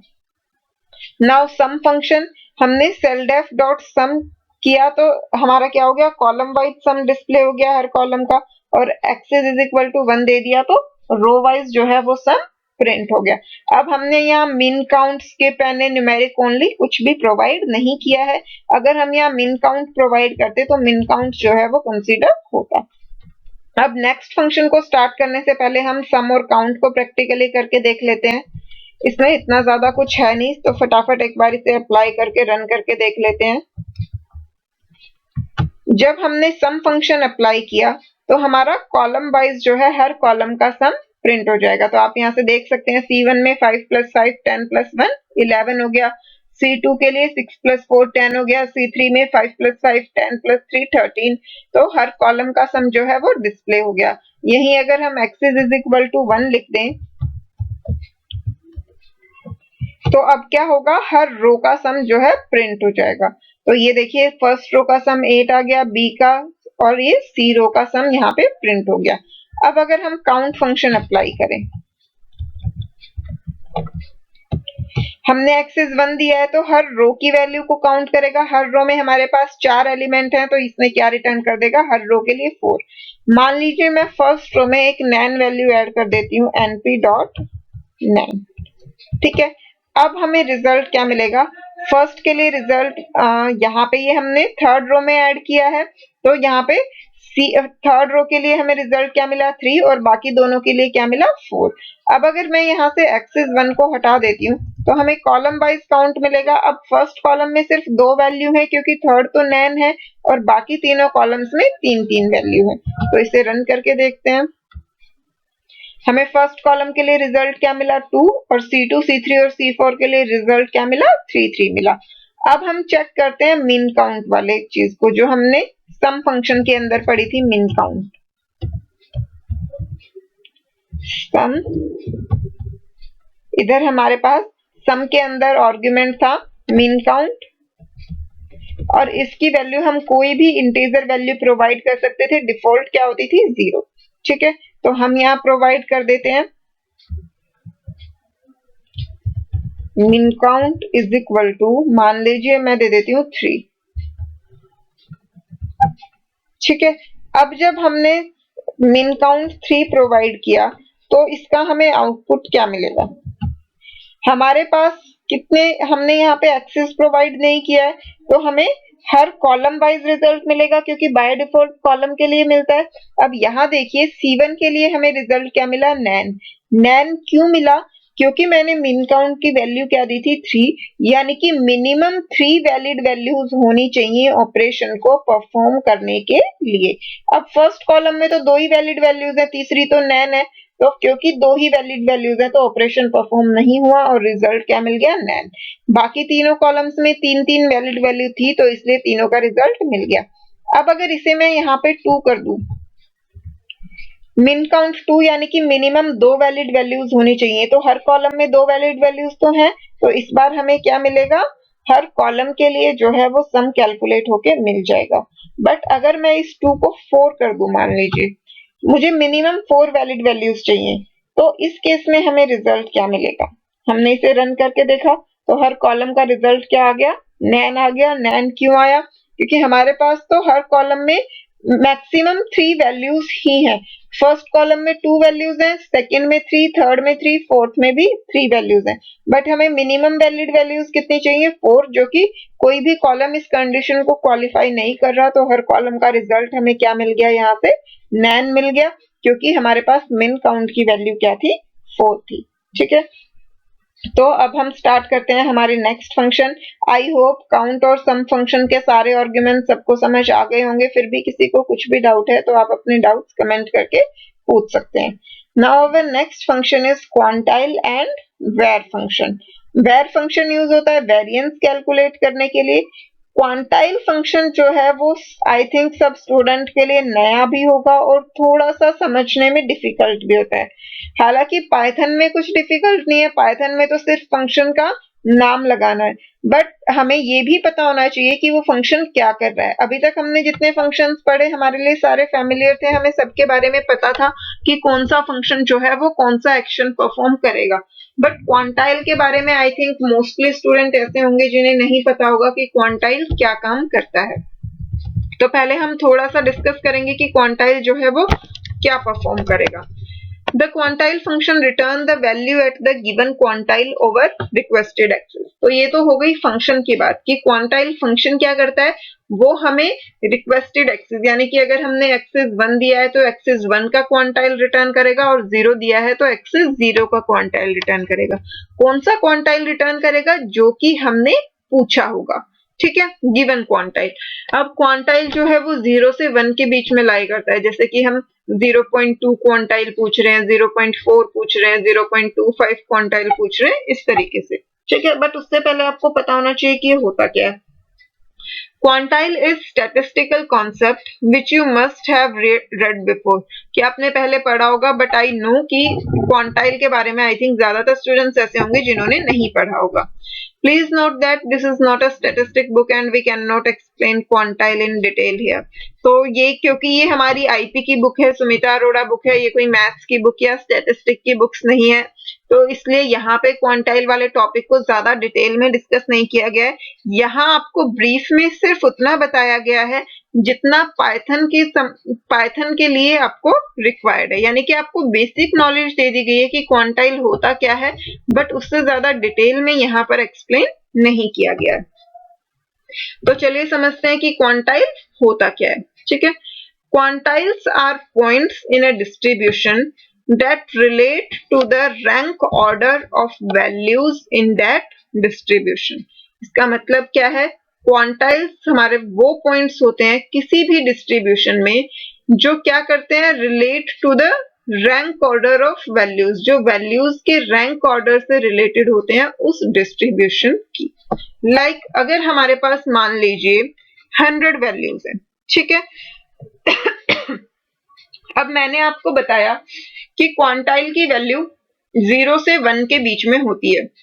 जो जब 0 से 1 के बीच में है तो उसका हम अगर परसेंट कैलकुलेट करें, मान लीजिए 0.2 है, तो 0.2 का अगर आप परसेंटेज निकालो तो वो कितने परसेंट के इक्वल होता है, 20% के, क्योंकि 0 का मतलब 0%, 1 का मतलब 100%। तो यहाँ पे 0.1 क्या हो जाता है हमारा 10%, 0.15 15%, 0.2 20%, इस तरीके से। ये आई थिंक सब स्टूडेंट्स को समझ आ रहा होगा, क्योंकि ये तो हमारे मैथ्स की चीज है, हम डेसिमल को परसेंटेज में कैसे कन्वर्ट कर रहे हैं। ठीक है, अब ये हमारे डिस्ट्रीब्यूशन के रैंक ऑर्डर से कैसे रिलेटेड होता है। मान लीजिए हमारे पास 50 वैल्यूज हैं, टोटल 50 वैल्यूज। ठीक है, एक क्लास में 50 स्टूडेंट हैं, हमने उन 50 के 50 स्टूडेंट्स का मार्क्स जो है वो नोट डाउन किया हुआ है। अब हम उन स्टूडेंट्स का अगर क्वांटाइल निकालें, मान लीजिए मैं कहती हूँ कि मुझे 0.4 क्वांटाइल जो है वो चाहिए। तो जब मैं 0.4 क्वांटाइल मेथड लगाऊंगी तो मुझे एक वैल्यू रिटर्न हो जाएगी। अब वो वैल्यू कौन सी वैल्यू होगी, वो वैल्यू मुझे ये बताएगी कि ये जो टोटल 50 मार्क्स का सेट है, इस मार्क्स में मान लीजिए मैंने जब 0.4 क्वांटाइल निकाला तो 0.4 क्वांटाइल की वैल्यू मुझे मिली 23।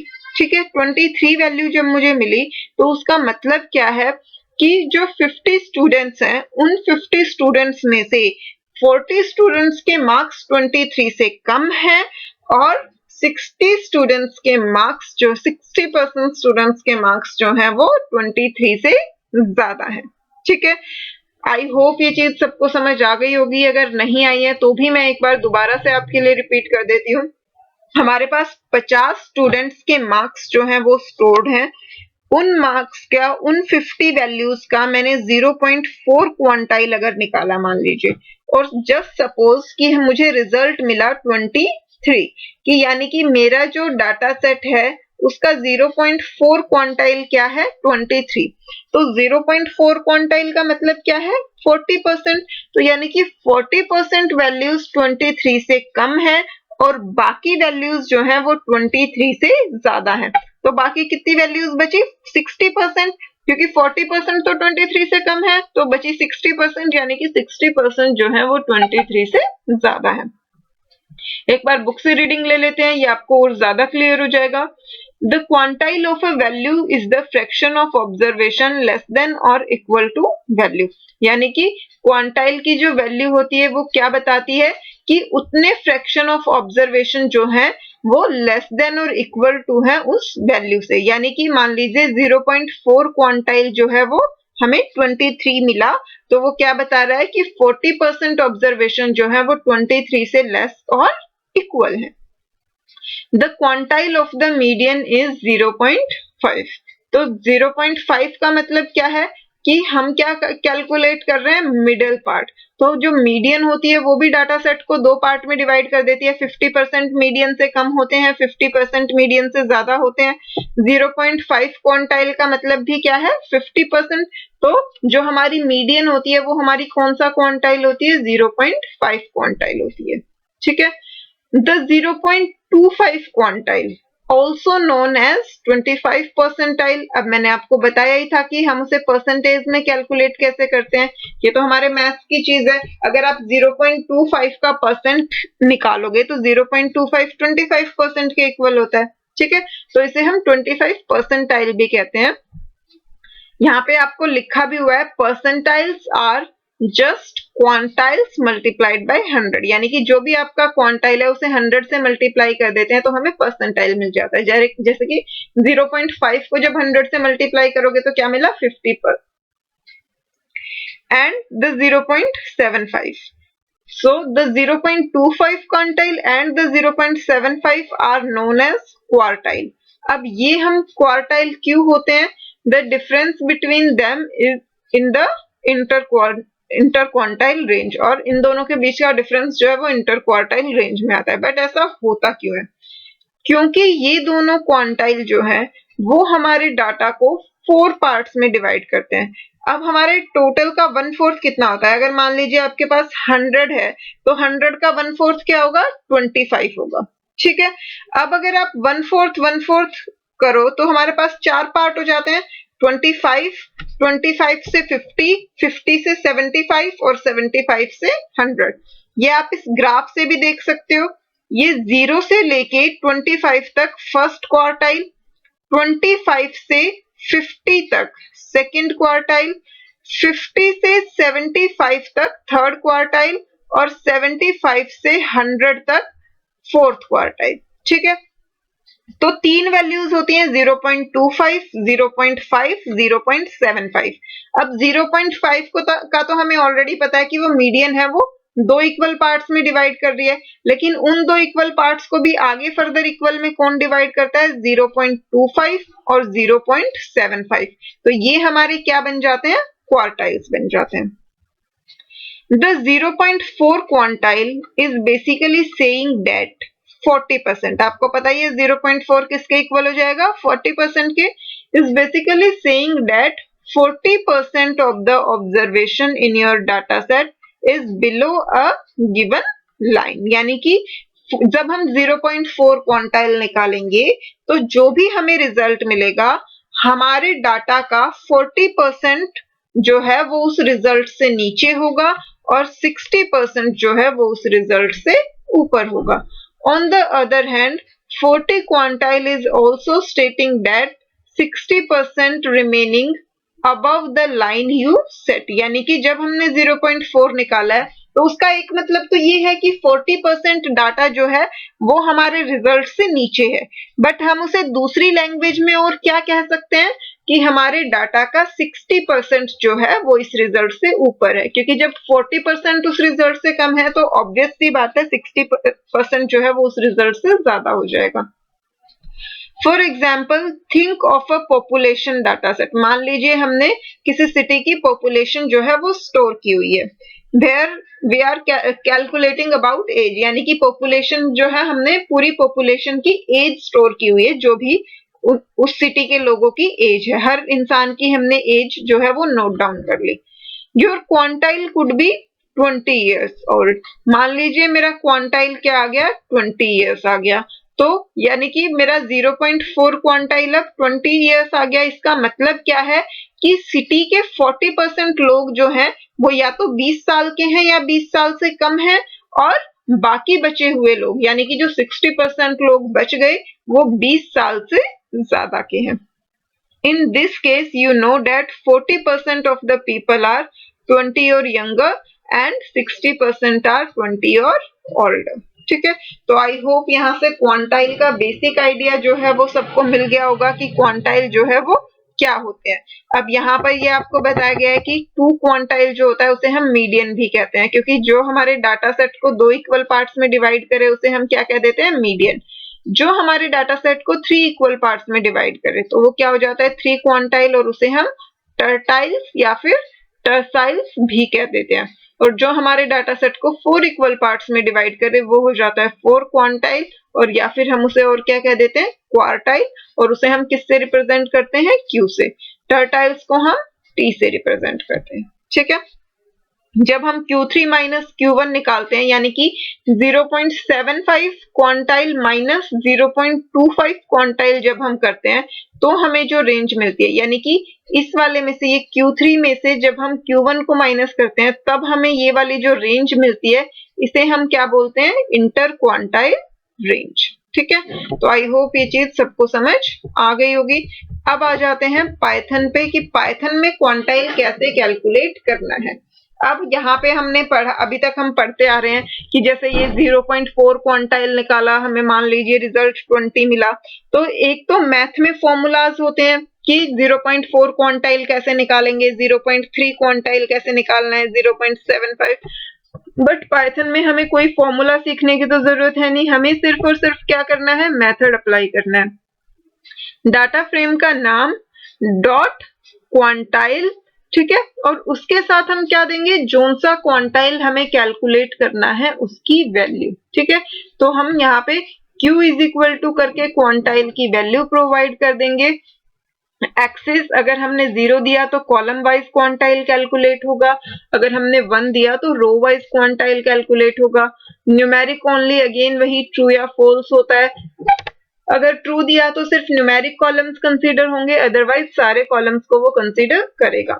Q की डिफॉल्ट वैल्यू 0.5 होती है, यानी कि 50 परसेंटाइल वो रिटर्न करता है, बट हम चाहे तो 0 से 1 के बीच में कोई भी Q की वैल्यू यहाँ पे प्रोवाइड कर सकते हैं। एक्सिस की वैल्यू डिफॉल्ट 0 होती है, यानी कि कॉलम वाइज देता है, बट हम 0 या 1 में से कोई भी प्रोवाइड कर सकते हैं। न्यूमेरिक ओनली क्या है, डिफॉल्ट ट्रू होता है, क्योंकि न्यूमेरिक वैल्यूज के लिए ही हमें क्वांटाइल कैलकुलेट करना है, बट अगर हम इसे फॉल्स कर देते हैं तो हमारे जो डेट टाइम वाले कॉलम्स होते हैं वो भी कैलकुलेट होते हैं। ठीक है, अब इस पार्ट को समझने से पहले एक बार हम क्वांटाइल को जो है वो रन करके देख लेते हैं। यहाँ पे जब हम रन करके देख लेंगे उसके बाद हम इसे समझेंगे तो ये हमें ज्यादा अच्छे से समझ आएगी। अभी अगर मैं थ्योरेटिकली समझाऊंगी तो आपको शायद हो सकता है चीजें सर के ऊपर से चली जाएं, तो बेटर क्या है कि पहले हम एक बार प्रैक्टिकली करके देखें।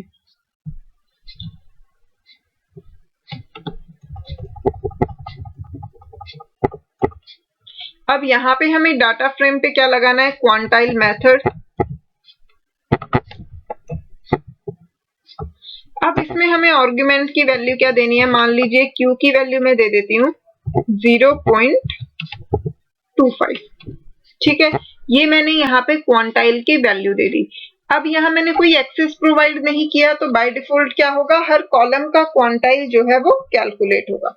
फिलहाल के लिए हम इस नैन वैल्यू को भी यहाँ से हटा देते हैं, यहाँ हम कोई वैलिड वैल्यू ले लेते हैं, ठीक है। अब हर कॉलम का क्वांटाइल कैलकुलेट होगा। हम इसे रन करके देखते हैं। ये देखिए हमारे पास C1 का क्वांटाइल आया, C2 का क्वांटाइल आया, C3 का और C4 का। सिमिलरली अगर मैं यहाँ एक्सेस भी प्रोवाइड कर दूं, comma axis is equal to 1, ठीक है। अब जब हम इसे रन करेंगे तो हमें हर रो का क्वांटाइल मिला, ठीक है। अब यहाँ पर ये देखिए, जब मैं यहाँ क्वांटाइल की एक सिंगल वैल्यू दे रही हूँ तो मुझे रिजल्ट जो है वो किस फॉर्म में मिल रहा है, सीरीज की फॉर्म में, जैसे सम, काउंट, मिन, मैक्स में मिल रहा था। जब भी हम डाटा फ्रेम पे कोई भी स्टैटिस्टिकल फंक्शन लगा रहे थे तो हमें रिजल्ट क्या मिल रहा था, सीरीज की फॉर्म में मिल रहा था। ये हमारे पास एक तरीके से एक सीरीज ही है जिसमें इंडेक्सेस हैं और वैल्यूज हैं। जब हमने एक्सेस नहीं दिया या एक्सेस 0 देंगे तो हमारे इंडेक्सेस कॉलम नेम्स हो जाते हैं, और जब हमने एक्सेस 1 दिया तो हमारे इंडेक्सेस क्या हो जाते हैं, रो नेम्स हो जाते हैं।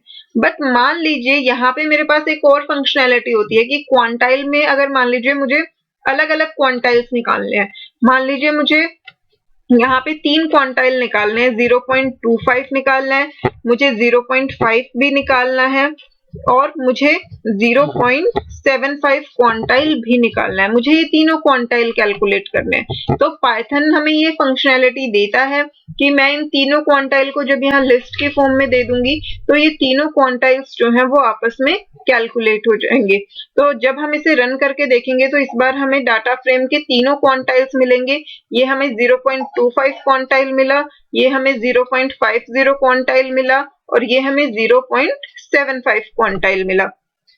अब जो हमारा यहाँ पे हमने एक्सेस क्या दिया था, 1 दिया था। जब हम एक्सेस 1 देते हैं तो क्वांटाइल कैसे कैलकुलेट होते हैं, रो वाइज कैलकुलेट होते हैं। तो यहाँ पे रो इंडेक्सेस आ जाएंगे।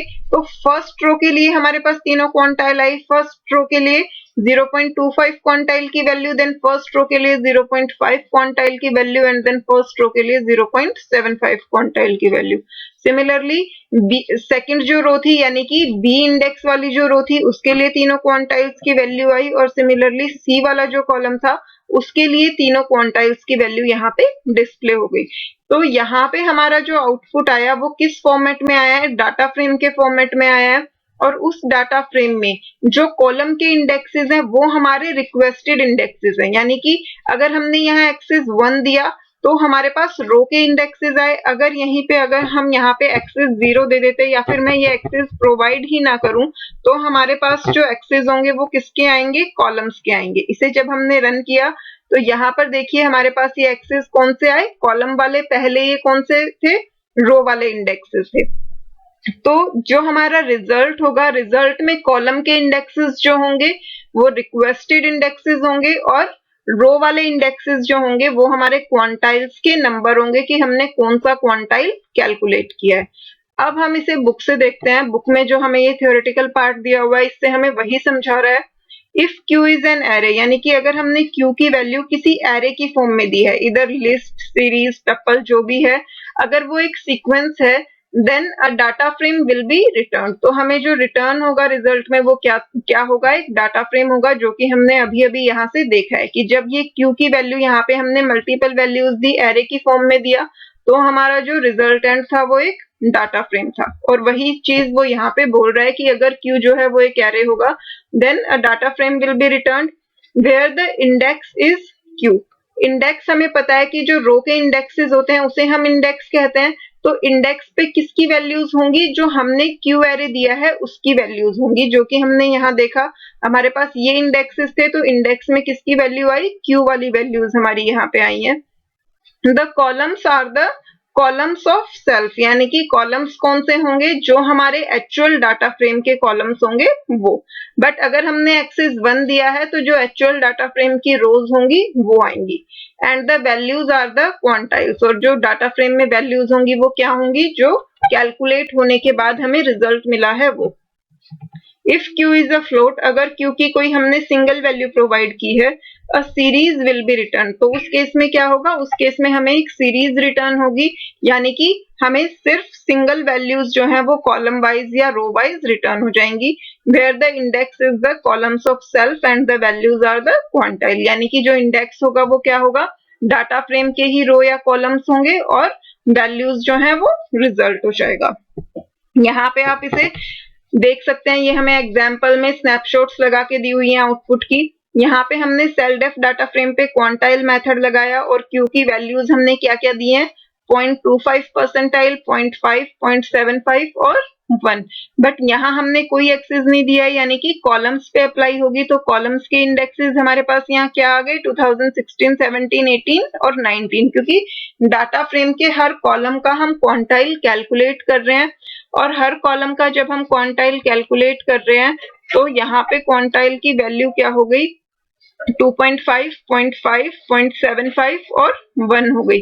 जब हम एक्सिस 1 देंगे तो उस केस में हमारे रो वाइज कैलकुलेट होगा डाटा, तो जो रो के इंडेक्सेस थे date is Q1, Q2, Q3 and Q4, वो हमारे क्या बन गए, कॉलम्स बन गए, और जो परसेंटाइल्स हमें कैलकुलेट करनी थी वो हमारी रो बन गई। तो आई होप क्वांटाइल वाला कॉन्सेप्ट जो है वो सबको समझ आ गया होगा। थोड़ा सा ट्रिकी होता है क्योंकि अब से पहले क्वांटाइल का कॉन्सेप्ट स्टूडेंट्स ने नहीं पढ़ा होता। इस पार्ट को आप एक बार दोबारा से देख सकते हैं अगर नहीं समझ आया तो, और फिर भी अगर किसी के भी कोई भी डाउट्स हो तो आप कमेंट करके अपने डाउट्स पूछ सकते हैं। नाउ हमारा नेक्स्ट फंक्शन है वेर फंक्शन, और ये हमारा डिस्क्रिप्टिव स्टैटिस्टिक का लास्ट फंक्शन है। इसके बाद जो है हमारे एडवांस्ड मेथड स्टार्ट हो जाएंगे। वेर फंक्शन जो होता है वो क्या करता है, हमें वेरिएंस रिटर्न करता है। जो मीन मीडियन के केस में हमारे पास स्टैंडर्ड डेविएशन और वेरिएंस होती है, उस वेरिएंस को कैलकुलेट करने के लिए हम वेर फंक्शन यूज करते हैं। The var function compute the variance and return unbiased variance over the requested axis. तो यहाँ रिक्वेस्टेड एक्सेस का मतलब क्या है कि अगर एक्सेस 0 दिया है हमने तो वो क्या करेगा, हर कॉलम का वेरिएंस कैलकुलेट करके देगा, और अगर रिक्वेस्टेड एक्सेस हमारा 1 है तो वो हर रो का वेरिएंस हमें कैलकुलेट करके देगा। एक्सेस की वैल्यू 0 या 1 में से कुछ भी हो सकती है। डिफॉल्ट वैल्यू जो है वो क्या होती है, 0 होती है। स्किप एनए की वैल्यू हमारे पास बुलियन वैल्यू होती है, डिफॉल्ट ट्रू होती है, यानी कि नल वैल्यूज को हम डिफॉल्ट क्या करते हैं, स्किप कर देते हैं। बट यहाँ पे हम ट्रू या फॉल्स में से कुछ भी प्रोवाइड कर सकते हैं। न्यूमेरिक ओनली के लिए भी हमारे पास बुलियन वैल्यू ही हमें आर्गुमेंट में प्रोवाइड करनी होती है, दैट इज ट्रू या फॉल्स में से कोई भी वैल्यू जो है वो हम प्रोवाइड कर सकते हैं। अप्लाई करने का तरीका क्या होता है, डाटा फ्रेम का नाम डॉट फंक्शन नेम। तो यहाँ पे क्या हो जाएगा, हमारे पास डाटा फ्रेम का नाम सेलडेफ था, तो डॉट लगा के जब हमने वेर फंक्शन अप्लाई किया, एक्सेस कुछ नहीं दिया है, तो यहाँ पे हमारे पास कॉलम वाइज जो है हर कॉलम का वेरिएंस कैलकुलेट हो जाएगा। सिमिलरली जब एक्सेस हमने 1 दिया है उस केस में क्या होगा, हर रो का वेरिएंस हमारे पास कैलकुलेट हो जाएगा। हम एक बार इसे प्रैक्टिकली भी करके देख लेते हैं। यहाँ पे इस केस में हम क्या करेंगे, वेर फंक्शन अप्लाई करेंगे डाटा फ्रेम पे। यहाँ पे जब हमने वेर फंक्शन अप्लाई किया, हमने कोई एक्सेस नहीं दिया, यानी कि हमें हर कॉलम का वेरिएंस जो है वो कैलकुलेट होके मिल गया। सिमिलरली अब अगर हम यहाँ एक्सेस 1 प्रोवाइड कर देते हैं, अब इस केस में क्या होगा, हर रो का हमें वेरिएंस कैलकुलेट होके मिल जाएगा। हमारे पास 3 रो थी एबीसी, तो तीनों रोज का जो है वो वेरिएंस कैलकुलेट हो गया। अब इसके बाद नेक्स्ट क्या है, अभी तक हमने जो पढ़ा, हमने देखा कि हमने पूरे डाटा फ्रेम्स पे फंक्शन अप्लाई किए। Now next thing is applying functions on a subset of data frame, की डाटा फ्रेम के सबसेट्स पे हम फंक्शन अप्लाई करें, यानी कि किसी सिंगल कॉलम पे अगर हमें फंक्शन अप्लाई करना है, या फिर हमें सिर्फ 2 कॉलम्स पे 3 कॉलम्स पे फंक्शन अप्लाई करना है, या फिर हमें किसी रो पे फंक्शन अप्लाई करना है, मल्टीपल रोज पे, या फिर किसी डाटा फ्रेम की पर्टिकुलर रेंज पे अगर हमें फंक्शन अप्लाई करना है तो हम कैसे करेंगे। बट ये करने के लिए हमें पहले ये पता होना चाहिए कि डाटा फ्रेम के सबसेट्स जो है वो हम कैसे एब्स्ट्रैक्ट कर सकते हैं, यानी कि डाटा फ्रेम में से उसके सबसेट्स को हम कैसे अलग कर सकते हैं। तो इसके लिए जो डाटा फ्रेम की बेसिक वीडियोस थी उसके 3rd 4th पार्ट में आई थिंक हमने डिस्कस किया था कि डाटा फ्रेम के रो कॉलम्स हम कैसे एक्सेस करते हैं। तो अगर आपने वो वीडियोस देखी हैं तो ये पार्ट आपको इजीली समझ आ जाएगा, क्योंकि पहले डाटा फ्रेम के बेसिक्स जो हैं वो क्लियर होना जरूरी है, तभी हम उसके एडवांस फंक्शंस को इजीली समझ सकते हैं। उसका लिंक आपको डिस्क्रिप्शन बॉक्स में गिवन है, आप वहां से वो वीडियोस देख सकते हैं। मैं यहाँ भी ब्रीफली एक्सप्लेन करती चलूंगी कि कैसे हम कॉलम्स एक्सेस कर रहे हैं, कैसे रो एक्सेस कर रहे हैं। फर्स्ट मेथड जो है, अगर हमें डाटा फ्रेम के किसी सिंगल कॉलम पे फंक्शन अप्लाई करना है तो हम कैसे करेंगे। तो सबसे पहले डाटा फ्रेम के सिंगल कॉलम को एक्सेस करने का तरीका क्या होता है, डाटा फ्रेम का नाम और उसके साथ स्क्वायर ब्रैकेट में हम कॉलम का नाम लिखते हैं, तो हम उस कॉलम को एक्सेस कर सकते हैं। ये चीज प्रैक्टिकली साथ साथ करते चलेंगे, इस तरीके से ये और इजीली समझ आ जाएगा। अब हमें डीएफ कॉलम का, यहाँ पे हमारे पास 4 कॉलम है, C1, C2, C3 and C4। मान लीजिए मुझे सिर्फ C1 कॉलम चाहिए, तो मैं यहाँ पे स्क्वायर ब्रैकेट्स के अंदर C1 कॉलम जो है मेंशन कर दूंगी। अब इससे हमारा क्या होगा, हमारा सिर्फ C1 कॉलम जो है डिस्प्ले होगा, क्योंकि अभी मैंने कोई फंक्शन अप्लाई नहीं किया है, मैंने सिर्फ प्रिंट कमांड के अंदर डाटा फ्रेम का नाम और स्क्वायर ब्रैकेट में कॉलम का नाम प्रोवाइड किया है। तो इसे जब हम रन करेंगे, यहाँ पे हमारे पास एरर इसलिए आया है क्योंकि हमने स्मॉल सी लिखा है और हमारे कॉलम का नाम कैपिटल सी के साथ है। अब इसे रन करते हैं, तो ये देखिए हमें सिर्फ हमारा फर्स्ट कॉलम डिस्प्ले हो गया, जो कि C1 वाला कॉलम था। तो अब अगर हमें सिर्फ फर्स्ट कॉलम पे फंक्शन लगाना है, तो हम क्या करेंगे, डाटा फ्रेम का नाम, स्क्वायर ब्रैकेट में कॉलम का नाम, डॉट, और यहाँ पे फंक्शन अप्लाई कर देंगे। कोई भी डिस्क्रिप्टिव फंक्शन जो हमने अभी तक पढ़ा, हमने अभी तक min, max, mean, median, mode, then count, sum, variance और क्वांटाइल, ये सारे मेथड्स पढ़े। तो इसमें से कोई भी मेथड जो भी हमें अप्लाई करना है वो हम यहाँ पे मेंशन कर देंगे। मान लीजिए मुझे मिन फंक्शन अप्लाई करना है, तो मैंने यहाँ पे मिन फंक्शन जो है वो मेंशन कर दिया। अब मुझे सिर्फ फर्स्ट कॉलम का मीन कैलकुलेट होके मिल जाएगा। तो ये देखिए, ये पहले हमने DF actual data frame print करवाया था, तो हमारा कंप्लीट डाटा फ्रेम प्रिंट हो गया। उसके बाद हमने मिन फंक्शन यूज किया था, तो हमारे फर्स्ट कॉलम की मिनिमम वैल्यू क्या थी, 1, तो वो डिस्प्ले हो गई। यहाँ अगर मैं ये C2 कर देती हूँ, तो हमारे क्या होगी, सेकंड कॉलम की मिनिमम वैल्यू जो है वो प्रिंट हो जाएगी, इस तरीके से। अब मान लीजिए मुझे 2 कॉलम सिर्फ C2 और C3 की डिटेल्स जो है वो प्रिंट करवानी है। मुझे C1 और C4 की मिनिमम वैल्यू नहीं चाहिए, सिर्फ C2 और C3 की चाहिए। तो मैंने यहाँ पे लिस्ट के अंदर 2 कॉलम्स के नाम जो है वो मेंशन कर दिए। और अब इसे जब रन करेंगे, यहाँ पे हम इसे लिस्ट की फॉर्म में प्रोवाइड करेंगे, क्योंकि हम 2 कॉलम्स यूज कर रहे हैं। तो जब हम 2 कॉलम्स यूज करते हैं तो हम उसे लिस्ट की फॉर्म में देते हैं, और यहाँ से जब हम इसे रन करेंगे तो हमें कॉलम C2 और कॉलम C3 की मिनिमम वैल्यू मिल गई। इसी तरीके से हम यहाँ पे कोई भी फंक्शन लगा सकते हैं। मान लीजिए हम यहाँ पे सम फंक्शन अप्लाई कर देते हैं। जब हम सम फंक्शन करेंगे तो C2 का सम और C3 का सम जो है डिस्प्ले हो जाएगा। यहाँ अगर C3 की जगह मैं C4 कर देती हूँ, तो C2 और C4 का सम डिस्प्ले हो जाएगा। तो इस तरीके से हम डाटा फ्रेम में से सिंगल कॉलम या मल्टीपल कॉलम्स को एक्सट्रैक्ट कर सकते हैं, और फिर उनपे जो भी फंक्शन चाहे वो अप्लाई कर सकते हैं। वही यहाँ पे किया हुआ है, ये हमने सेलडेफ डाटा फ्रेम से 2018 वाले कॉलम को एक्सट्रैक्ट किया और उसकी मीन वैल्यू जो है कैलकुलेट की। सिमिलरली यहाँ पे हमने उस पे काउंट फंक्शन अप्लाई किया। Then applying function on multiple columns of a data frame, कि अगर हमें डाटा फ्रेम के मल्टीपल कॉलम्स पे फंक्शन अप्लाई करना है तो हम कैसे करेंगे।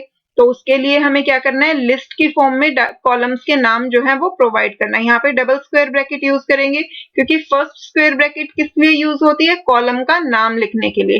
तो अगर हमें सिंगल कॉलम का नाम भी लिखना होता है तो भी हम स्क्वायर ब्रैकेट के अंदर लिखते हैं, लेकिन अगर हमें मल्टीपल कॉलम्स के नाम प्रोवाइड करने हैं तो वो हम लिस्ट की फॉर्म में देंगे। तो ये सेकंड वाले जो स्क्वायर ब्रैकेट है वो किसके लिए है, लिस्ट के लिए। तो इसीलिए यहाँ पे ये देखिए हम लिस्ट की फॉर्म में मल्टीपल कॉलम्स के नाम प्रोवाइड कर देंगे।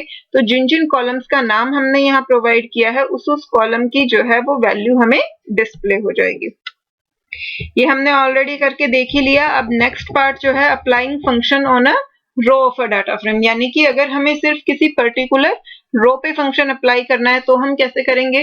तो डाटा फ्रेम से रोज एक्सट्रैक्ट करने का हमारा जो मेथड होता है वो क्या होता है, डाटा फ्रेम का नाम और डॉट लगा के क्या यूज करते हैं, LOC मेथड। तो ये हमारे मेथड का नाम है, lock stand for location. Data frame का नाम डॉट लॉक, और उसके साथ हम क्या यूज करते हैं, स्क्वायर ब्रैकेट्स यूज करते हैं। स्क्वायर ब्रैकेट्स में हम रो इंडेक्स, कॉलन कॉलन इंडेक्स। ठीक है, यहाँ पे अगर हमें सिर्फ एक रो चाहिए तो हम एक रो का इंडेक्स दे देंगे, अगर हमें मल्टीपल रोज चाहिए तो हम उसकी रेंज प्रोवाइड कर देंगे। Start row index, colon, end row index, और उसके बाद कोमा लगा के हम सेम चीज कॉलम्स के लिए प्रोवाइड करेंगे कि starting column index, colon, and column index. ठीक है, ये हम प्रैक्टिकली करके देख लेते हैं, उसके बाद यहाँ से थ्योरेटिकली देखेंगे।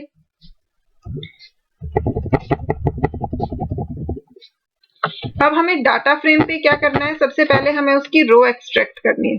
इसका सिंटेक्स हमारा क्या होता है, पहले मैं आपको सिंटेक्स बता देती हूँ।